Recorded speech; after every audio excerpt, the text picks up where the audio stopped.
ಬಸವ ಸಮಿತಿ ಬೆಂಗಳೂರು, ಕಲಬುರಗಿ ಮತ್ತು ಧಾರವಾಡ ಇವರುಗಳ ಸಹಯೋಗದಲ್ಲಿ ಡಾಕ್ಟರ್ ಬಿ ಡಿ ಜತ್ತಿ ವಚನಾಧ್ಯಯನ ಸಂಸ್ಥೆ ಸಂಶೋಧನಾ ಕೇಂದ್ರ ಕಲಬುರಗಿಯವರ ಆಶ್ರಯದಲ್ಲಿ ಲಿಂಗೈಕ್ಯ ತೇಜಮ್ಮ ರಾಚಪ್ಪ ಮಾಯಾಣಿ ಹಾಗೂ ಅಕ್ಕಮಹಾದೇವಿ ಬಸವರಾಜ ಮಾಯಾಣಿಯವರ ಸ್ಮರಣಾರ್ಥ 886ನೇ ಅರಿವಿನ ಮನೆಯ ಈ ಕಾರ್ಯಕ್ರಮದಲ್ಲಿ ಪಾಲ್ಗೊಂಡಿರುವ ಎಲ್ಲ ಶರಣು ತಂದೆ ತಾಯಿಗಳೇ, ಲೋಕದುದ್ದಕ್ಕೂ ಆನ್ಲೈನ್ ಮೂಲಕ ಈ ಕಾರ್ಯಕ್ರಮವನ್ನು ವೀಕ್ಷಣೆ ಮಾಡಿ ಇದರಲ್ಲಿ ಭಾಗಿಯಾಗಿರುವ ಎಲ್ಲ ಅನಿವಾಸಿ ದೇಶೀಯ ಬಂಧುಗಳೇ, ಇವತ್ತು ನಿರಂತರವಾಗಿ ಬಸವ ಸಮಿತಿ ಹೀಗೆ ವಚನಗಳು ಮತ್ತು ಬಸವ ತತ್ವದ ಪ್ರಸಾರ ಮತ್ತು ಪ್ರಚಾರಕ್ಕಾಗಿ, ಮುಖ್ಯವಾಗಿ ವಚನಗಳು ಜಗತ್ತಿನ ಬೇರೆ ಭಾಷೆಗಳಿಗೆ ಹೋಗಬೇಕಾಗಿತ್ತು. ಹಾಗೆ ಹೋಗೋದರಿಂದ ಬಸವಣ್ಣನವರನ್ನು ನಾವು ಜಗಜ್ಯೋತಿ ಅಂತ ಕರೆದು ಕೇವಲ ನಮ್ಮ ರಾಜ್ಯಕ್ಕೆ ಸೀಮಿತಗೊಳಿಸ್ಕೊಂಡಿದ್ದೇವೆ ಅನ್ನುವಂಥ ಅಪವಾದದಿಂದ ನಮ್ಮನ್ನು ದೂರ ಮಾಡಲಿಕ್ಕೆ ಬಸವ ಸಮಿತಿ ಬಹಳ ದೊಡ್ಡ ಕೆಲಸವನ್ನು ಮಾಡಿದೆ.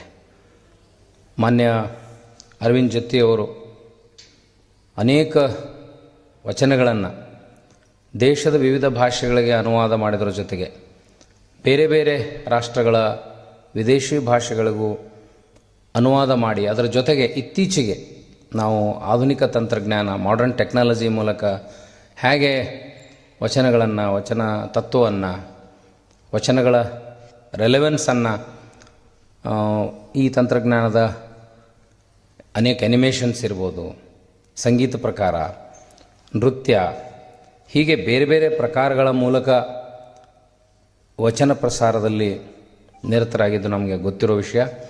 ಕರೋನಾದ ಸಂದರ್ಭದಲ್ಲಿ ನಾವೆಲ್ಲ ಮೂಲೆ ಸೇರೋದು ಅಂತೀವಿ, ಮೂಲೆ ಹಿಡಿದಾಗ ಬಸವ ತತ್ವದ ಮೂಲಕ ನಮ್ಮನ್ನು ಜಾಗೃತರಾಗಲು ಅನೇಕ ನಿರಂತರ ವಚನಗಳನ್ನು, ವಚನ ಚಿಂತನೆಗಳನ್ನು ನಡೆಸಲಿಕ್ಕೆ ಕಾರಣರಾಗಿ ಈಗ ಇತ್ತೀಚೆಗೆ ತುಂಬ ಸಂತೋಷ ಅನಿಸುವಂಥ ರೀತಿಯಲ್ಲಿ ಎಲ್ಲೇ ಕಾರ್ಯಕ್ರಮ ನಡೆಯಲಿ, ಧಾರವಾಡ, ಬೆಂಗಳೂರು, ಕಲಬುರಗಿ ಎಲ್ಲೇ ನಡೆದರೂ ಕೂಡ ನಾವು ನೇರವಾಗಿ ಕಳೆದ 2 ವರ್ಷದಿಂದ ಇದೇ ಸಭಾಂಗಣದಲ್ಲಿ ನಡೆದ ಮಹಾಂತ ದೇವರ ಪ್ರವಚನ ಕೂಡ ನೇರವಾಗಿ ಸಾವಿರಾರು ಜನ ವೀಕ್ಷಣೆ ಮಾಡಲಿಕ್ಕೆ ಸಾಧ್ಯ ಆಯಿತು. ಅಂಥ ಒಂದು ವೇದಿಕೆ ಮೇಲೆ ಕಾರ್ಯಕ್ರಮಗಳಲ್ಲಿ ಸಭಿಕರ ಮುಂದೆ ಮಾತಾಡೋದು ಒಂದು ರೀತಿಯ ಅನುಭವ. ಆದರೆ ಸಭಿಕರ ಜೊತೆಗೆ ಸಭಿಕರು ಇಷ್ಟೇ ಜನ ಇರ್ತಾರಂತ ನಿಖರವಾಗಿ ನಾವು ನಮ್ಮ ಮನೋಸ್ಥಿತಿಯನ್ನು, ಮನೋಭೂಮಿಕೆಯನ್ನು ತಯಾರು ಮಾಡ್ಕೋಬೋದು ಭಾಷಣ ಮಾಡೋರು. ಆದರೆ ಎದುರುಗಡೆ ಒಂದು ಕ್ಯಾಮ್ರಾ ಇದ್ದುಬಿಟ್ರೆ ಅದು ಸಾವಿರಾರು ಕಣ್ಣುಗಳಿಗೆ ಸಮ ಮತ್ತು ಅಷ್ಟೇ ಸೂಕ್ಷ್ಮ, ಅಪಾಯಕಾರಿ ಕೂಡ. ನಾವು ಭಾಷಣ ಮಾಡೋ ಮುಂದೆ ಸ್ಲಿಪ್ ಆಫ್ ಟಂಗ್ ಏನಾರ ಮಾತಾಡಿ ದಕ್ಕಿಸ್ಕೋಬೋದು. ಆದರೆ ಎದುರುಗಡೆ ಕ್ಯಾಮ್ರಾ ಇದ್ದಾಗ ಮಾತಾಡೋದು ಇದೆಯಲ್ಲ, ಅದು ಮೈತುಂಬ ಕಣ್ಣಾಗಿರಬೇಕು ಅನ್ನುವಂಥ ಒಂದು ಅವೇರ್ನೆಸ್ ಇವತ್ತೆಲ್ಲ ಕಡೆಯೂ ನಾವು ಬಹಳ, ನಮಗೆ ವೈಯಕ್ತಿಕವಾಗಿ ಇವತ್ತು ಸ್ವಾತಂತ್ರ್ಯ ಮತ್ತು ಏಕಾಂತ ಎರಡೂ ಇಲ್ಲ. ಎಲ್ಲಿ ಸಿ ಸಿ ಕ್ಯಾಮ್ರಾಗಳಿರ್ತಾವೋ, ಯಾರು ಮೊಬೈಲ್ನಲ್ಲಿ ಶೂಟ್ ಮಾಡ್ಕೊತಾರೋ, ಏನೂ ಮಾತಾಡಲಾರ್ದಂಥ ಪರಿಸ್ಥಿತಿಯಲ್ಲಿ ನಾವಿದ್ದೇವೆ. ಇವತ್ತು ಏನೂ ಮಾಡಲಾರ್ದಂಥ ಪರಿಸ್ಥಿತಿಯಲ್ಲಿ ನಾವಿದೆ. ಯಾಕೆ ಅಂತಂದ್ರೆ we are having A strong vigilance of science and technology.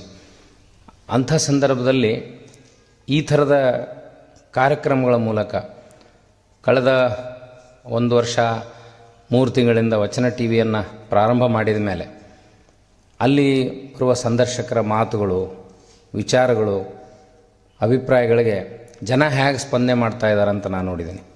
ಎಲ್ಲವೂ ಸುಖಾಂತ್ಯವಾಗಿಲ್ಲ, ಎಲ್ಲವೂ ಸುಖಮಯವಾಗಿರೋಂಗಿಲ್ಲ. ಅಲ್ಲಿ ಬರುವ ಕಮೆಂಟ್ಗಳನ್ನು ಓದಲಿಕ್ಕೇ ನಾವೊಂದು ಬೇರೆ ಡಿಕ್ಷನರಿ ಕಂಡುಹಿಡಿಬೇಕಂತ ಮಾಡಿದ್ದೀನಿ. ಅಷ್ಟು ಅದ್ಭುತವಾದ ಒಳ್ಳೊಳ್ಳೆ ಮಾತುಗಳ ಮೂಲಕ ಪ್ರತಿಕ್ರಿಯೆ ಮಾಡಿರ್ತಾರೆ. ಎಷ್ಟು ಒಳ್ಳೆಯದಂದ್ರೆ ಅದರ ಆಳ ಹೇಳೋಕ್ಕೆ ಬರೋಂಗಿಲ್ಲ ನಮಗೆ. ಯಾಕಂತಂದ್ರೆ social media is like A fire. ಇದೊಂದು ಬೆಂಕಿ ಇದ್ದಂಗೆ. ಇದು ಜ್ಯೋತಿನೂ ಬೆಳಗಿಸ್ಬೋದು, ನಮ್ಮನ್ನು ಸುಟ್ಟೂ ಹಾಕ್ಬೋದು. ಆದರೆ ಒಂದು ಮಾನಸಿಕ ಸ್ಥೈರ್ಯವನ್ನು ತಂದುಕೊಂಡು ಇಷ್ಟೇ ಬಿಡಪ್ಪ, ಇದು ಬೈದ್ರೆ ಬೈಲಿ ಅಂತ ಅಂದ್ಕೊಂಡು ಅದು, ಅಥವಾ ಬೈಯೋದನ್ನು, ಬೈಸ್ಕೊಳ್ಳೋದನ್ನು ಹೆಂಗೆ ರೂಢಿ ಮಾಡ್ಕೋಬೇಕು, ಬೈದವರನ್ನು ಬಂಧುಗಳನ್ನಿರಯ್ಯ, ಇದು ಯಾಕೆ ಅಂದಿರ್ಬೋದು ಬಸವಣ್ಣ ಅನ್ನೋದು ಮಾಡರ್ನ್ ಟೈಮ್ಸ್ನ ಕಮೆಂಟ್ಗಳನ್ನು ನೋಡಿದ್ರೆ ಗೊತ್ತಾಗುತ್ತೆ ನಮಗೆ. ಅದಕ್ಕೆ ಬಸವಣ್ಣ 12ನೇ ಶತಮಾನದಲ್ಲಿ 21ನೇ ಶತಮಾನದಲ್ಲಿ ಸೈನ್ಸ್ ಆ್ಯಂಡ್ ಟೆಕ್ನಾಲಜಿ ಬಂದಮೇಲೆ ಕಮೆಂಟ್ಗಳ ಸಲುವಾಗೇ ಹಿಂಗೆ ಬರೆದಿದ್ದಾರೋ ಏನೋ ಅಂತ. ನಮಗೆ ಬರುವ ಪ್ರತಿಕ್ರಿಯೆಗಳು ಮತ್ತು ಕಮೆಂಟ್ಗಳ ಸಲುವಾಗಿಯೇ ಬೈದವರೆನ್ನ ಬಂಧುಗಳೆನ್ನಿರಯ್ಯ. ಆಮೇಲೆ ಯಾರು ನಮ್ಮನ್ನು ಪ್ರೀತಿಸ್ತಿರ್ತಾರ, ಯಾರು ಇಷ್ಟಪಡ್ತಿರ್ತಾರ ಅವ್ರು ನಮ್ಮ ಕಾರ್ಯಕ್ರಮಗಳನ್ನು ನೋಡೋದಕ್ಕಿಂತಲೂ ಯಾರು ನಮ್ಮನ್ನು ದ್ವೇಷಿಸ್ತಿರ್ತಾರಲ್ಲ ಅವ್ರು ನಮ್ಮ ಕಾರ್ಯಕ್ರಮಗಳನ್ನು ಭಾಳ ಕ್ಲೀನಾಗಿ ನೋಡ್ತಾರೆ. ಇದು ಆಧುನಿಕ ದಿನದ ವಿಶೇಷತೆ. ಇದನ್ನು ಕೂಡ ನಾವು ಡೈಜೆಸ್ಟ್ ಮಾಡ್ಕೋಬೇಕು. ಇದನ್ನು ವಿರೋಧಿಸಂಗಿಲ್ಲ. ಯಾಕಂದ್ರೆ ಅವರ್ ಕ್ರಿಟಿಕ್ಸ್, ನಮ್ಮ ವಿಮರ್ಶಕರಂತರ ಅನ್ರಿ, ಅವ್ರನ್ನ ವೈರಿಗಳಂತ ಕರೆಯಂಗಿಲ್ಲ ನಾವು. ನಮ್ಮ ಪ್ರತಿಸ್ಪರ್ಧಿಗಳು ಅಥವಾ ಬಹಳ ಕಾರಣಗಳಿಂದಾಗಿ ವಚನಗಳು ಮತ್ತು ವಚನ ಸಾಹಿತ್ಯ ಯಾಕಿಷ್ಟು ಪ್ರಸಾರ ಆಗಿದೆ ಅನ್ನೋದು ಒಂದು ಆತಂಕ ಶುರುವಾಗಿದೆ 21ನೇ ಶತಮಾನದಲ್ಲಿ. ಇದು ವೈದಿಕರು ಅಟ್ಟಹಾಸದಿಂದ ಇವತ್ತು ಕಲ್ಯಾಣ ಕ್ರಾಂತಿ ಆಯಿತು. ಅದನ್ನು ನಾನು ಪದೇ ಪದೇ ಹೇಳ್ತಾ ಇರ್ತೀನಿ, ಅದು ಕಲ್ಯಾಣ ಕ್ರಾಂತಿ ಅಲ್ಲ, ಅದು ಕಲ್ಯಾಣದ ಹತ್ಯಾಕಾಂಡ. ಯಾಕದು ಕಲ್ಯಾಣದ ಹತ್ಯಾಕಾಂಡ ಅಂದರೆ ಈ ತತ್ವ, ಈ ಸಿದ್ಧಾಂತ, ಈ ಧರ್ಮ ಸಾಮಾನ್ಯರಿಗೆ ಗೊತ್ತಾಗಿಬಿಟ್ರೆ ಶೋಷಣೆಯ ಸಂಸ್ಕೃತಿ ಸಂಪೂರ್ಣವಾಗಿ ನಾಶ ಆಗ್ತದೆ. ಯಾರೂ ಗುಡಿಗುಂಡಾರಿಗಳಿಗೆ ಹೋಗಂಗಿಲ್ಲ, ಯಾರೂ ಏನು ಒಂದು ಮೌಢ್ಯತೆಯ ಮೂಲಕ ಜನರನ್ನು ಶೋಷಣೆ ಮಾಡ್ತಾರೆ, ಅದು ಸಾಧ್ಯ ಆಗೋದಿಲ್ಲ. ಈ ಅನುಭವ ಕೇವಲ ಲಿಂಗಾಯತ ಪರಂಪರೆಗೆ ಮಾತ್ರ ಆಗಿಲ್ಲ, ಬುದ್ಧನ ಕಾಲದಲ್ಲೂ ಆಯಿತು. ಬುದ್ಧ ಯಾರಿಗಾದರೂ ದಾನವನ್ನು ಕೇಳಿದರೆ 100 ಎಕರೆ 1000 ಎಕರೆ ಜಮೀನನ್ನು ರಾಜಮಹಾರಾಜರುಗಳಿಗೆ ಕೇಳಿ ಅಲ್ಲಿ ಬೌದ್ಧ ವಿಹಾರಗಳನ್ನು ಸ್ಥಾಪನೆ ಮಾಡಿ ಮತ್ತು ಪ್ರತಿ ಪ್ರದೇಶದಲ್ಲಿ ಧ್ಯಾನ ಕೇಂದ್ರಗಳು, ವಿಪಶ್ಯನ ಕೇಂದ್ರಗಳನ್ನು ಆರಂಭ ಮಾಡಲಿಕ್ಕೆ ಒಂದು ಸಲಹೆಯನ್ನು ರಾಜಮಹಾರಾಜರಿಗೆ ಬುದ್ಧ ಕೊಡುವಂಥ ಪರಂಪರೆ ಇತ್ತು. ಅದಾದ ಮೇಲೆ ಆ ಬುದ್ಧ ಎಲ್ಲರೂ ವಿಪಶ್ಯನ ಮಾಡೋಕ್ಕೆ ಶುರು ಮಾಡಿದ್ಮೇಲೆ, ಎಲ್ಲರೂ ಧ್ಯಾನ ಮಾಡೋಕ್ಕೆ ಶುರು ಮಾಡಿದ್ಮೇಲೆ ಅಲ್ಲೂ ದೇವಾಲಯಗಳ ಸಂಸ್ಕೃತಿಗೆ ಪೆಟ್ಟು ಬಿತ್ತು. ಈ ಸಂಘರ್ಷ, ವೈದಿಕತೆ ಮತ್ತು ಅವೈದಿಕತೆ ಸಂಘರ್ಷ ಇವತ್ತಿನದಲ್ಲ. ವೈದಿಕತೆ ಮತ್ತು ಅವೈದಿಕತೆ ಸಂಘರ್ಷಕ್ಕೆ ಸಾವಿರಾರು ವರ್ಷಗಳ ಇತಿಹಾಸ ಇದೆ. ಆ ಸಾವಿರಾರು ವರ್ಷಗಳ ಇತಿಹಾಸದಲ್ಲಿ ಅವರು ಮತ್ತೆ ಮತ್ತೆ ಅದನ್ನು ಪ್ರಯತ್ನ ಮಾಡ್ತಾರೆ. ಅದಕ್ಕೆ ಪ್ರತಿರೋಧವಾಗಿ ಅಷ್ಟೇ ವೇಗವಾಗಿ ಪ್ರತಿಕ್ರಿಯೆ ಮಾಡುವಂಥ ಕೆಲಸ ಕೂಡ ನಡೀತದೆ. ಬುದ್ಧ ಅನೇಕ ಶಿಷ್ಯರ ಮೂಲಕ, ತಮ್ಮ ಕಥೆಗಳ ಮೂಲಕ, ಪ್ರಸಂಗಗಳ ಮೂಲಕ, ಘಟನೆಗಳ ಮೂಲಕ ಇವತ್ತಿಗೂ ಕೂಡ ವಿಪಶ್ಯನ ಕೇಂದ್ರಗಳು, 100 ವಿಪಶ್ಯನ ಕೇಂದ್ರಗಳು ಜಗತ್ತಿನಾದ್ಯಂತ ಕೆಲಸ ಮಾಡ್ತವೆ. ಯಥಾಸ್ಥಿತಿಯಲ್ಲಿ ಏನು ಬುದ್ಧ ಅವತ್ತು ಬೋಧಿಸಿದ್ದ ಅದೇ ರೀತಿಯಲ್ಲಿ 12ನೇ ಶತಮಾನದಲ್ಲಿ ವೈದಿಕತೆಯನ್ನು ಪ್ರತಿಭಟಿಸಿ ಇನ್ನೊಂದು ಧರ್ಮವನ್ನು ಸ್ಥಾಪನೆ ಮಾಡಬೇಕಾದಾಗ ಆಗಲೇ 100 ತರಹದ ಧ್ಯಾನ ಪ್ರಕ್ರಿಯೆಗಳು ಅವೈದಿಕರಲ್ಲಿ ಪ್ರಾರಂಭ ಆಗಿದ್ದು. ಧ್ಯಾನ ಯಾರು ಮಾಡ್ತಾರೆ, ಇಷ್ಟಲಿಂಗ ಪೂಜೆಯನ್ನು ಯಾರು ಮಾಡ್ತಾರೆ ಅಂತಂದ್ರೆ, ಯಾರು ದೇವಾಲಯಗಳಿಗೆ ಹೋಗೋದಿಲ್ಲ, ಹೊರಗಿನ ಬಾಹ್ಯದ ದೇವರನ್ನು ನಂಬೋದಿಲ್ಲ, ಅವರು ಧ್ಯಾನ ಮಾಡ್ತಾರೆ, ಇಷ್ಟಲಿಂಗ ಪೂಜೆಯನ್ನು ಮಾಡ್ತಾರೆ. ಯಾರು ವೈದಿಕರಲ್ಲಿ ನಂಬಿಕೆ ಇಡ್ತಾರ, ಭಯಭೀತರಾಗಿರ್ತಾರೆ, ಅದಕ್ಕೆ ಭಕ್ತಿಯ ಜೊತೆಗೆ ಭಯ ಅನ್ನುವಂಥ ಒಂದು ಶಬ್ದ ಇದೆ. ಭಯ, ಭಕ್ತಿ, ಕೋವರ್ಡ್ಸ್. ಭಯ ಇದ್ದದಕ್ಕೆ ಭಕ್ತಿ, ಭಯ ಇರದೆ ಹೋದರೆ ಭಕ್ತಿ ಇರಂಗಿಲ್ಲ. ಭಯವನ್ನು ಬಿತ್ತಿದರೆ ಮಾತ್ರ ನಿಮ್ಮ ಮನಸ್ಸಿನಲ್ಲಿ ಭಕ್ತಿ ಹುಟ್ಟುತ್ತದೆ. ಶಾಸ್ತ್ರಗಳ ಹೆಸರಿನಲ್ಲಿ, ಭಕ್ತಿಯ ಹೆಸರಿನಲ್ಲಿ ಮನುಷ್ಯನನ್ನು ಅಧೈರ್ಯಗೊಳಿಸಿ ಅವನನ್ನು ತನ್ನ ಕಡೆ ಬರೋ ಹಾಗೆ ಮಾಡಿಕೊಳ್ಳೋದೇ ಈ ದೇವಾಲಯ ಸಂಸ್ಕೃತಿಯ ಒಂದು ಮುಖ್ಯ ಭಾಗ. ಇದಕ್ಕೆ ಪ್ರತಿರೋಧವಾಗಿ 2 ಧರ್ಮಗಳ ಆಶಯದಂತೆ ಜೈನ ಧರ್ಮ, ಬುದ್ಧ ಧರ್ಮವನ್ನು ನೋಡಿದ ಮೇಲೆ ಬಸವಣ್ಣ 12ನೇ ಶತಮಾನದಲ್ಲಿ ರೋಸಿ ಹೋಗಿ ಸ್ವತಃ ತನ್ನ ಬದುಕಿನ ಅನುಭವದ ಆಧಾರದ ಮೇಲೆ ತಮ್ಮ ಅಕ್ಕನಿಗಾದ ಅನ್ಯಾಯದ ಪ್ರತಿಭಟನೆಯ ಸ್ವರೂಪದಲ್ಲಿ ಇದ್ದ ಧರ್ಮವನ್ನು ಬಿಟ್ಟು ನಯ ವಿನಯದಿಂದ ಹೊಸ ಧರ್ಮವನ್ನು ಸ್ಥಾಪನೆ ಮಾಡಿ, ಆಗಲೇ ಧ್ಯಾನ ಪ್ರಕ್ರಿಯೆಗಳಿಗೆ ಅನೇಕ ವಿಧಾನಗಳಿದ್ದ ಹಾಗೆ ಇಲ್ಲಿ ಇಷ್ಟಲಿಂಗದ ಮೂಲಕ, ಇಷ್ಟಲಿಂಗ ಒಂದು ಕಡೆ ಏಕತೆಯ ಸಂಕೇತ ಅಂತ ನಾವು ಹೇಳ್ತೀವಿ, ಅದಕ್ಕಿಂತಲೂ ಮುಖ್ಯವಾಗಿ ಏಕತೆಯ ಸಂಕೇತದಕ್ಕಿಂತಲೂ ಜಾತಿಯನ್ನು ನಿರಾಕರಣೆ ಮಾಡಲಿಕ್ಕೆ ಬಳಸಿದ್ದು ಅನ್ನೋದಕ್ಕಿಂತಲೂ ಆಧ್ಯಾತ್ಮದ ಉನ್ನತಿಗಾಗಿ ಧ್ಯಾನದ ಒಂದು ಅಂಗವಾಗಿ, ಧ್ಯಾನ ಏಕಾಗ್ರತೆಯ ಪ್ರಕಾರವಾಗಿ ಇಷ್ಟಲಿಂಗವನ್ನು ಕೊಟ್ಟು ಆ ಇಷ್ಟಲಿಂಗದಿಂದ ಆಕರ್ಷಿತರಾಗಿಯೇ ಜಗತ್ತಿನ ಬೇರೆ ಬೇರೆ ಪ್ರದೇಶಗಳಿಂದ ಜನ ಬಸವ ಕಲ್ಯಾಣಕ್ಕೆ ಬಂದರು ಅನ್ನೋದನ್ನು ನೋಡ್ತೇವೆ. ಇದಾದ ಮೇಲೆ ಒಂದು ಆರಂಭಕ್ಕೆ ಒಂದು ಅಂತ್ಯ ಇರುತ್ತೆ, ಒಂದು ಆರಂಭಕ್ಕೆ ಒಂದು ಕೊನೆ ಅಂತಿರುತ್ತೆ. ಅದಾದಮೇಲೆ ನೆಕ್ಸ್ಟ್ ಏನು? ಯಾಕಂದರೆ ಬುದ್ಧನ ಕಾಲದ ಅನುಭವಗಳನ್ನು ನೋಡಿದ್ದಾಗಿತ್ತು. ಅದನ್ನು ಮತ್ತೆ ಬುದ್ಧನ ಎಲ್ಲ ಬೌದ್ಧ ಸ್ತೂಪಗಳನ್ನು ನಾಶ ಮಾಡಿ ಬೌದ್ಧ ಸಂಸ್ಕೃತಿ ಹಾಗೆ ಹೀಗೆ ಅಂತ ಟೀಕೆ ಮಾಡಿ ಅದರ ವಿರುದ್ಧ ಈಗ ಕೂಡ ಹಾಗೆ ಕೆಟ್ಟ ಕೆಟ್ಟ ಕಮೆಂಟ್ಗಳನ್ನು ಕೊಟ್ಟು ಜನರನ್ನು ಅದನ್ನು ದೂರ ಮಾಡುವಂಥ ಪ್ರಯತ್ನ ನಡೆದಿತ್ತು. ಇದರ ಅನುಭವದ ಆಧಾರದ ಮೇಲೆ ಇದು ಉಳಿಬೇಕಾದ್ರೆ ಏನಾಗಬೇಕು, ಇದು ಉಳಿಬೇಕಾಗಿದ್ದರೆ ಇದು ಸಾಂಘಿಕವಾಗಿರಬೇಕು, ಇದಕ್ಕೊಂದು ಕಮ್ಯುನಿಟಿ ಬೆಳಿಬೇಕು, ಸಮುದಾಯ ಬೆಳಿಬೇಕಂತ ಹೇಳಿ 770 ಅಮರಗಣಗಳ ಲೈಕ್ ಮೈಂಡೆಡ್ ಟೀಮ್ ಅಂತ ಕರಿತೀವಿ. ಇವತ್ತು ಪಾರ್ಲಿಮೆಂಟ್ನಲ್ಲಿ ಏನು ಕಾನ್ಸೆಪ್ಟ್ ಇದೆ, ಇಲ್ಲಿವರೆಗೂ ಜಗತ್ತಿನಲ್ಲಿ ಇಂಗ್ಲೆಂಡ್ ಹೇಳ್ಕೊಳ್ತಾ ಇತ್ತು ಭಾಳ ಹೆಮ್ಮೆಯಿಂದ, ನಾವು ಡೆಮೊಕ್ರೆಟಿಕ್ ಪಾರ್ಲಿಮೆಂಟನ್ನು ನಾವು ಕೊಟ್ವಿ ಜಗತ್ತಿಗೆ ಅಂತ. ಆದರೆ 50 ವರ್ಷಗಳ ಹಿಂದಿನಿಂದ ಒಂದು ಕಂಡು ಬಂದ ಅಂಶ ಏನು ಅಂದ್ರೆ, ಇಲ್ಲ ಜಗತ್ತಿಗೆ ಮೊದಲನೇ ಪಾರ್ಲಿಮೆಂಟ್ ಕೊಟ್ಟದ್ದು ಇಂಗ್ಲೆಂಡ್ ಅಲ್ಲ, ಭಾರತ, ಕರ್ನಾಟಕ, ಮುಖ್ಯವಾಗಿ ಕಲ್ಯಾಣ ಕರ್ನಾಟಕ ಅನ್ನುವ ಸತ್ಯವನ್ನು ಈಗ ಜಗತ್ತು ಒಪ್ಪಿಕೊಂಡಿದೆ. ಈಗ ವೈಜ್ಞಾನಿಕವಾಗಿ ಒಪ್ಪಿಕೊಳ್ಳದೆ ನಮ್ಮಷ್ಟಕ್ಕೆ ನಾವು ಹೇಳ್ಕೊಳ್ಳೋದಲ್ಲ. ಆ ಒಪ್ಪಿಕೊಳ್ಳುವಂಥ ಪ್ರಸಂಗ ಯಾವಾಗ ಬಂತು ಅಂದರೆ, ಇಂಗ್ಲೆಂಡ್ನಲ್ಲಿ ಥೇಮ್ಸ್ ನದಿಯ ದಂಡೆ ಮೇಲೆ ಬಸವಣ್ಣನವರ ಪುತ್ಥಳಿಯನ್ನು ಸ್ಥಾಪನೆ ಮಾಡಬೇಕಾದ ಹೊತ್ತಿನಲ್ಲಿ ಇಂಗ್ಲೆಂಡಿನ ಮೇಲ್ಮನೆ ಮತ್ತು ಕೆಳಮನೆಯಲ್ಲಿ ನಡೆದ ಓವರಾಲ್ ಏನು ಡಿಬೇಟ್ ಅಂತ ಕರಿತೀವಿ, ಆ ಡಿಬೇಟ್ನಲ್ಲಿ ಅವರು ಒಪ್ಪಿಕೊಳ್ಳೋವರೆಗೂ ಅದಕ್ಕೆ ಅನುಮೋದನೆ ಸಿಗಲಿಲ್ಲ. ಈಗ ಅವರು ಒಪ್ಪಿಕೊಳ್ತಾರೆ. ಇವತ್ತು ಸಂವಿಧಾನದಲ್ಲಿ ಏನೇನು ಆಶಯಗಳಿದಾವ ಅವೆಲ್ಲ ಆಶಯಗಳು 12ನೇ ಶತಮಾನದ ಅನುಭವ ಮಂಟಪದಲ್ಲಿ ಇದ್ದವು. ಅದು ಒಪ್ಕೊಂಡ ಮೇಲೆ ಮತ್ತೆ ನಾವು ಕನ್ನಡಿಗರು, ಮುಖ್ಯವಾಗಿ ಲಿಂಗಾಯತ ಧರ್ಮದ ಪ್ರತಿಪಾದಕರು ಮತ್ತೊಂದು ಸಲ ನಮ್ಮ ವಸ್ತುಗಳನ್ನು ನಾವು ಬೇರೆ ದೇಶದ ಮೂಲಕ ಇಂಪೋರ್ಟ್ ಮಾಡ್ಕೊಂಡಂಗಾಯಿತು. ಹೌದು, ಬಸವಣ್ಣನವರಿಗೆ ಒಂದು ಅಂತಾರಾಷ್ಟ್ರೀಯ ಮಾನ್ಯತೆ ಈಗ ಸಿಕ್ತು. ನಾವು ಜಗಜ್ಯೋತಿ ಅಂತ ಬರೇ ರೂಪಕವಾಗಿ, ಪ್ರತಿಮೆಯಾಗಿ, ಅಲಂಕಾರಿಕವಾಗಿ ಬರಿತಿದ್ವಿ. ಇದು ನಿಜಾರ್ಥದಲ್ಲಿ ಜಗಜ್ಯೋತಿ ಅನ್ನುವಂಥ ಭಾವನೆ ಇಂಗ್ಲೆಂಡಿನಲ್ಲಿ ವಿಗ್ರಹ ಸ್ಥಾಪನೆ ಆದಮೇಲೆ ನಮ್ಗೆ ಬಂತು. ನಾನು ಇವತ್ತಿನ ವಿಷಯದ ಆಶಯದಂತೆ ಏನು ಅಂದರೆ, ಹಾಗಾದರೆ ಇಷ್ಟಲಿಂಗವನ್ನು ಕೊಟ್ಟರು, ಸಮಾನತೆ ಅಂತಂದರು, ಅದಕ್ಕೆ ಕಾರಣವಾಗಿ ಒಂದು ಮದುವೆ ನಡೀತು. ಆ ಮದುವೆಯನ್ನು ಅವ್ರಿಗೊಂದು ನೆಪ ಬೇಕಾಗಿತ್ತು, ಇದನ್ನು ಹೆಂಗೆ ಮುರಿಬೇಕು ನಾವು ಅಂತ. ಯಾವುದೇ ಒಂದು ಸಿಸ್ಟಮ್ ನಡೆದಾಗ ಅದನ್ನು ಮುರಿಲಿಕ್ಕೆ ನಾವು ಪ್ರಯತ್ನ ಮಾಡ್ತೀವಿ, ದೋಷಗಳನ್ನು ಹುಡುಕ್ತೀವಿ, ಮೆರಿಟ್ಸ್ ಆ್ಯಂಡ್ ಡಿಮೆರಿಟ್ಸ್. ಆ ಮೆರಿಟ್ಸ್ ಆ್ಯಂಡ್ ಡಿಮೆರಿಟ್ಸ್ನಲ್ಲಿ ಅನುಭವ ಮಂಟಪದ ಸ್ಥಾಪಿಸಿದ್ದು ಸರಿ, ಶರಣರು ಕಾಯಕ ಮಾಡಿದ್ದು, ದಾಸೋಹ ಮಾಡಿದ್ದು ಎಲ್ಲ ಸರಿ. ಆದರೆ ಈ ಮದುವೆ ಇದೆಯಲ್ಲ, ಇದು ಮಾತ್ರ ಅಕ್ಷಮ್ಯ. ಎಲ್ಲಿವರೆಗೂ ಅಂದರೆ ಬಿಜ್ಜಳನನ್ನು ಕನ್ವಿನ್ಸ್ ಮಾಡೋವರೆಗೂ, ಹೌದು ಇದು ಭಾಳ ತಪ್ಪು, ಇದು ಅಕ್ಷಮ್ಯ ಅಂತ ತಿಳಿಸ್ಲಿಕ್ಕೆ ಆಗಿನ ಕಾಲದ ವೈದಿಕರು ಯಶಸ್ಸನ್ನು ಪಡ್ಕೊಳ್ತಾರೆ. ಆಗ ನಿಮಗೆಲ್ಲ ಗೊತ್ತಿದೆ ಕಲ್ಯಾಣ ಕ್ರಾಂತಿಯಲ್ಲಿ ಎಷ್ಟು ವಿಪ್ಲವ ನಡೀತು, ಹಾಗೆ ಶರಣರ ಹತ್ಯಾಕಾಂಡ ಆಯಿತು. ಆದರೆ ಬಸವಾದಿ ಶರಣರಿಗೆ ಮಾನಸಿಕವಾಗಿ ಏನು ಗೊತ್ತಿತ್ತು ಅಂದ್ರೆ, ಇದೆಲ್ಲ ಯಾವತ್ತಾದರೂ ವ್ಯಕ್ತಿ ಸಾಯೋದೆ, ಸಹಜವಾಗಾದರೂ ಸಾಯದೆ, ಕೊಲೆಯಾಗಾದರೂ ಸಾಯದೆ.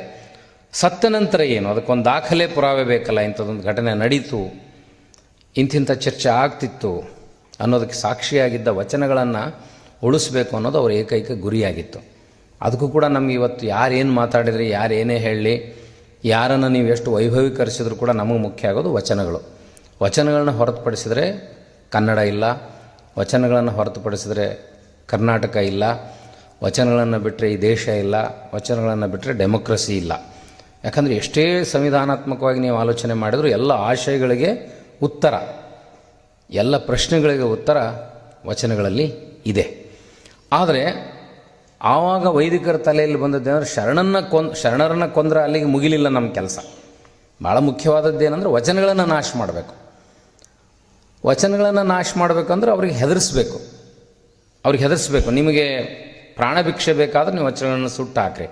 ಆದರೆ ಶರಣರಿಗೆ ಮಾನಸಿಕವಾದ ತರಬೇತಿ ಹೆಂಗಾಗಿತ್ತು ಅಂದ್ರೆ, ನಾವು ಸತ್ರ ಚಿಂತೆ ಇಲ್ಲ, ವಚನಗಳು ನಾಶ ಆಗಬಾರ್ದು ಅನ್ನುವಂಥ ದೊಡ್ಡ ಪರಿಕಲ್ಪನೆ ಮತ್ತು ಮಾನಸಿಕ ಸಿದ್ಧತೆಯನ್ನು, ಮಾನಸಿಕ ತರಬೇತಿಯನ್ನು ಶರಣರು, ಬಸವಾದಿ ಶರಣರು ಕೊಟ್ಟರು. ಆಮೇಲೆ ಯಾವುದೇ ಧರ್ಮಕ್ಕೆ ಒಬ್ಬ ಸಂಸ್ಥಾಪಕ ಇದ್ದು ಅವನೇ ಎಲ್ಲ ಮುಖ್ಯಸ್ಥನಾಗಿ ಅವನದೇ ತನ್ನ ಪ್ರಾಬಲ್ಯ ಇದ್ದರೆ ಅಲ್ಲಿ ಭಿನ್ನಾಭಿಪ್ರಾಯಗಳು ಬರ್ತಾವೆ ಅನ್ನೋದನ್ನು ಅರ್ಥ ಮಾಡಿಕೊಂಡ ಬಸವಣ್ಣ ಬಹಳ ಚಾಣಾಕ್ಷತನದಿಂದ ರಾಜನೀತಿಜ್ಞನಾಗಿ ಅಲ್ಲಮಪ್ರಭುಗಳನ್ನು ಅನುಭವ ಮಂಟಪದ ಅಧ್ಯಕ್ಷರನ್ನಾಗಿ ಮಾಡ್ತಾರೆ. ತಾವು ಕೊನೆ ಸಾಲಿನಲ್ಲಿ ಕೂತ್ಕೊಳ್ತಾರೆ. ಒಂದು ದೇಶದ ಪ್ರಧಾನಿ ಇನ್ನೊಂದು ಪ್ಯಾರಲಲ್ ಸಿಸ್ಟಮ್ನಲ್ಲಿ ಕೊನೆ ಸ್ಥಾನದಲ್ಲಿ ಕೂತ್ಕೊಳ್ಳೋದು ಅಷ್ಟು ಸರಳ ಅಲ್ಲ. ನಾವು ಯಾವುದೇ ಸಂಸ್ಥೆಯನ್ನು ಹುಟ್ಟು ಹಾಕಿದರೆ ನಾವು ಮೇಲೆ ಕುಂದಿರ್ಬೇಕಂತ ಬಯಸ್ತೀವಿ, ಮೇಲೆ ಇರಬೇಕಂತ ಬಯಸ್ತೀವಿ. ಆದರೆ ಒಬ್ಬ ವ್ಯಕ್ತಿ ಇಡೀ ಪರಿಕಲ್ಪನೆಯನ್ನು ರೂಪುಗೊಳಿಸಿ ಕೊನೆ ಸಾಲಿನಲ್ಲಿ ಕೂತ್ಕೊಂಡು ಇಡೀ ಪಾರ್ಲಿಮೆಂಟಿನ ಏನು ಎಲ್ಲ ಪ್ರೊಸೀಡಿಂಗ್ಸ್ನ ದಾಖಲಿಸಿ ವಚನಗಳ ಮೂಲಕ ತಮ್ಮ ಅನುಭವಗಳನ್ನು ಕಟ್ಟಿಟ್ಟ ಅನುಭವ ಇದೆಯಲ್ಲ, ಅದು ನಮಗಿವತ್ತು ಲಭ್ಯ ಇರುವಂಥ ಫಗು ಹಳಕಟ್ಟಿಯವರು ನಮಗೆ ಕೊಟ್ಟಿರುವಂಥ ವಚನಗಳಲ್ಲಿ 20,000 to 25,000 ವಚನಗಳು ನಮಗೆ ಲಭ್ಯವಾಗಿವೆ. ಈ 25,000 ವಚನಗಳನ್ನು ಇಟ್ಕೊಂಡೇ ನಾವು ಜಗತ್ತನ್ನು ಗೆಲ್ಲಬಹುದು ಅಂತ ಅನಿಸಿದರೆ, ಇನ್ನು ಅವರು ಬರೆದಿರುವಂಥ ಎಲ್ಲ ಲಕ್ಷಾಂತರ ವಚನಗಳು ಲಭ್ಯ ಇದ್ದರೆ ಏನಾಗ್ತಿತ್ತು? ಇಡೀ ಜಗತ್ತಿನ ಚಿತ್ರಣ ಎಷ್ಟೊಂದು ಬದಲಿ ಆಗ್ತಿತ್ತು. ಇದಕ್ಕಿಂತಲೂ ಮುಖ್ಯವಾದ ಪ್ರಶ್ನೆ ಅಂದರೆ, ಹೌದು, ಇದರ ವಾರಸುದಾರರು ಯಾರಿದ್ದೀವಲ್ಲ ನಾವು ಎಷ್ಟರ ಮಟ್ಟಿಗೆ ವಚನಗಳನ್ನು ತಿಳ್ಕೊಂಡಿದ್ದೀವಿ, ಎಷ್ಟರ ಮಟ್ಟಿಗೆ ವಚನಗಳನ್ನು ಪಾಲಿಸ್ತೀವಿ, ಓದಿದ್ದೀವಿ ಅನ್ನೋದು ಕೂಡ ಅಷ್ಟೇ ವಿಚಿತ್ರವಾದ ಪ್ರಶ್ನೆ. ಇವತ್ತು ಬೇರೆ ಬೇರೆ ಭಾಷೆಗೆ ತರ್ಜುಮೆಗೊಂಡಿರುವ ವಚನಗಳನ್ನು ಓದಿದವರು, ನಾವು ಕರ್ನಾಟಕದವರು, ಕನ್ನಡದವರು ಅಂತ ಗೊತ್ತಾದರೆ ನಮ್ಮನ್ನೇನಾದರೂ ಶರಣ ಸಾಹಿತ್ಯದ ಬಗ್ಗೆ, ವಚನಗಳ ಬಗ್ಗೆ ಪ್ರಶ್ನೆಯನ್ನು ಕೇಳಿದ್ರೆ ಎಷ್ಟರ ಮಟ್ಟಿಗೆ ಉತ್ತರವನ್ನು ಕೊಡಲಿಕ್ಕೆ ನಾವು ಸಮರ್ಥರಿದ್ದೀವಿ ಅನ್ನೋದು ಕೂಡ ನಮಗೆ ದುಗುಡಾಗ್ತದೆ. ಹೌದಪ್ಪ, ಹಿಂಗೆ ಕೇಳಿಬಿಡ್ತಾರವ್ರು, ಹಿಂಗಿತ್ತಂತಲ್ಲ, ಈಕ್ವಾಲಿಟಿ ಬಗ್ಗೆ ಹೀಗಿತ್ತಂತೆ, ಅದು ಬರೀ ಕೇವಲ ವೈಚಾರಿಕ ಧರ್ಮವಾಗಿತ್ತಾ ಅಥವಾ ಜನಪರ ಹೋರಾಟದ ಧರ್ಮವಾಗಿತ್ತಾ, ವಚನಶಾಸ್ತ್ರದಲ್ಲಿ ಆಧ್ಯಾತ್ಮಿಕ ಸ್ಥಾನ ಇದೆಯೋ ಇಲ್ಲವೋ, ದೇವರ ಹುಡುಕಾಟಕ್ಕಿರುವ ಪ್ರಶ್ನೆಗಳು ಏನು, ಹಾಗಿದ್ರೆ ಅಷ್ಟಾವರಣ, ಪಂಚಾಚಾರ, ಷಟಸ್ಥಲ ಯಾವ ಆಧಾರದ ಮೇಲೆ ರೂಪಿತುಕೊಂಡವು? ಮತ್ತು ಇದು ಈಗ ಇತ್ತೀಚೆಗೊಂದು ಹೊಸ ಟ್ರೆಂಡ್ ಶುರುವಾಗಿದೆ. ಇದೇನು ಹಳೆದಲ್ಲ, ಇದು ವೇದಗಳಲ್ಲಿತ್ತು, ಆಗಮಗಳಲ್ಲಿತ್ತು, ಶಾಸ್ತ್ರಗಳಲ್ಲಿತ್ತು, ಪುರಾಣದಲ್ಲಿತ್ತು. ಇದನ್ನು ಸಂಸ್ಕೃತದಿಂದ ಕೇವಲ ಕನ್ನಡಕ್ಕೆ ತಂದುಬಿಟ್ರೆ ಅದು ಹೆಂಗೆ ನಿಮ್ಮದಾಗ್ತದೆ? ಇದು ಮೊದಲೇ ಇತ್ತು ಅಂತ ಹೇಳುವಂಥ ಪರಂಪರೆ ಕೂಡ ಪ್ರಾರಂಭ ಆಗಿದೆ. ಅದರ ಸಂತೋಷ ಏನಂದ್ರೆ, ಮೊದಲಿತ್ತು ನೀವು ಕನ್ನಡದಲ್ಲಿ ತಂದೀರಿ ಅಂತ ಹೇಳೋದನ್ನು ಸ್ವಾಗತಿಸ್ಬೋದು. ಮೊದಲಿದು ಏನೂ ಸಂಬಂಧ ಇಲ್ಲ, ಇದರಿಂದ ಏನೂ ಉಪಯೋಗ ಇಲ್ಲ ಅಂದವ್ರು ಇಷ್ಟರ ಹೇಳೋಕ್ಕೆ ಶುರು ಮಾಡ್ಯಾರಲ್ಲ, ಇದು ಮೊದಲಿತ್ತು ನಮ್ಮಲ್ಲಿತ್ತು ಅಂತ ಹೇಳೋಕ್ಕೆ ಶುರು ಮಾಡಿದಾರಲ್ಲ, ಅದನ್ನು ಸ್ವಾಗತಿಸಬೇಕು. ನೆಕ್ಸ್ಟ್ ನಮ್ಮ ಅಪೀಲ್ ಏನಿರಬೇಕಿತ್ತಂದ್ರೆ, ಇದು ಅದರ ಅನುವಾದ ಹೌದೋ ಅಲ್ಲ ಅನ್ನೋದು ಮುಂದಿನ ಭಾಗ. ಅದು ಇದು ನಮ್ಮದು ಸ್ವತಂತ್ರವೋ ಅಥವಾ ಬೇರೆಯವರ ಆಲೋಚನೆಗಳನ್ನು ನಾವು ಸಂಸ್ಕೃತದಿಂದ ಕನ್ನಡಕ್ಕೆ ತಂದೀವಿ ಅನ್ನೋದು ಎರಡನೇ ಕನ್ವಿನ್ಸ್ ಮಾಡುವಂಥ ವಿಧಾನ. ಮೊಟ್ಟ ಮೊದಲು ಏನಂದ್ರೆ, ಇದು ಇತ್ತು ಅನ್ನೋದನ್ನು ಒಪ್ಕೊಳ್ತೀರಲ್ಲ ನೀವು. ಇತ್ತೀಚೆಗೆ ಅಂತ ಒಂದು ಪ್ರಶ್ನೆ ಬಂತು. ಈ ನಾಡಿನ ಒಬ್ಬ ಚಿಂತಕರು ಅನಿಸ್ಕೊಂಡವರು, ಅನುಭವ ಮಂಟಪ ಏನು ಇರಲಿಲ್ಲ, ಶರಣೆಯರನ್ನರೇನು ಇವತ್ತಿನವರಲ್ಲ, ಅವಾಗಿದ್ದರು ಅಂತ ಒಂದು ಎಳೆಯನ್ನು ತೇಲ್ಬಿಟ್ರು.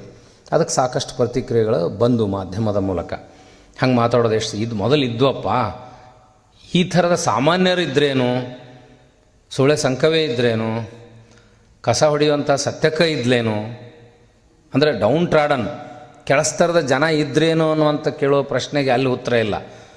ಯಾವುದೇ ಕಾಲದಲ್ಲಿ ಧಾರ್ಮಿಕ ಸಾಮಾಜಿಕ ಚಳವಳಿಯಲ್ಲಿ ಭಾಗವಹಿಸ್ತಾರಲ್ಲ ದೊಡ್ಡ ರಾಜಮನೆತನದಿಂದ ಬಂದಂಥವ್ರು. ಆದರೆ ಲಿಂಗಾಯತ ಧರ್ಮ ಮಾತ್ರ ಜಗತ್ತಿನಲ್ಲಿ ಜನಸಾಮಾನ್ಯರಿಂದ ಕಟ್ಟಲ್ಪಟ್ಟ ಏಕೈಕ ಧರ್ಮ.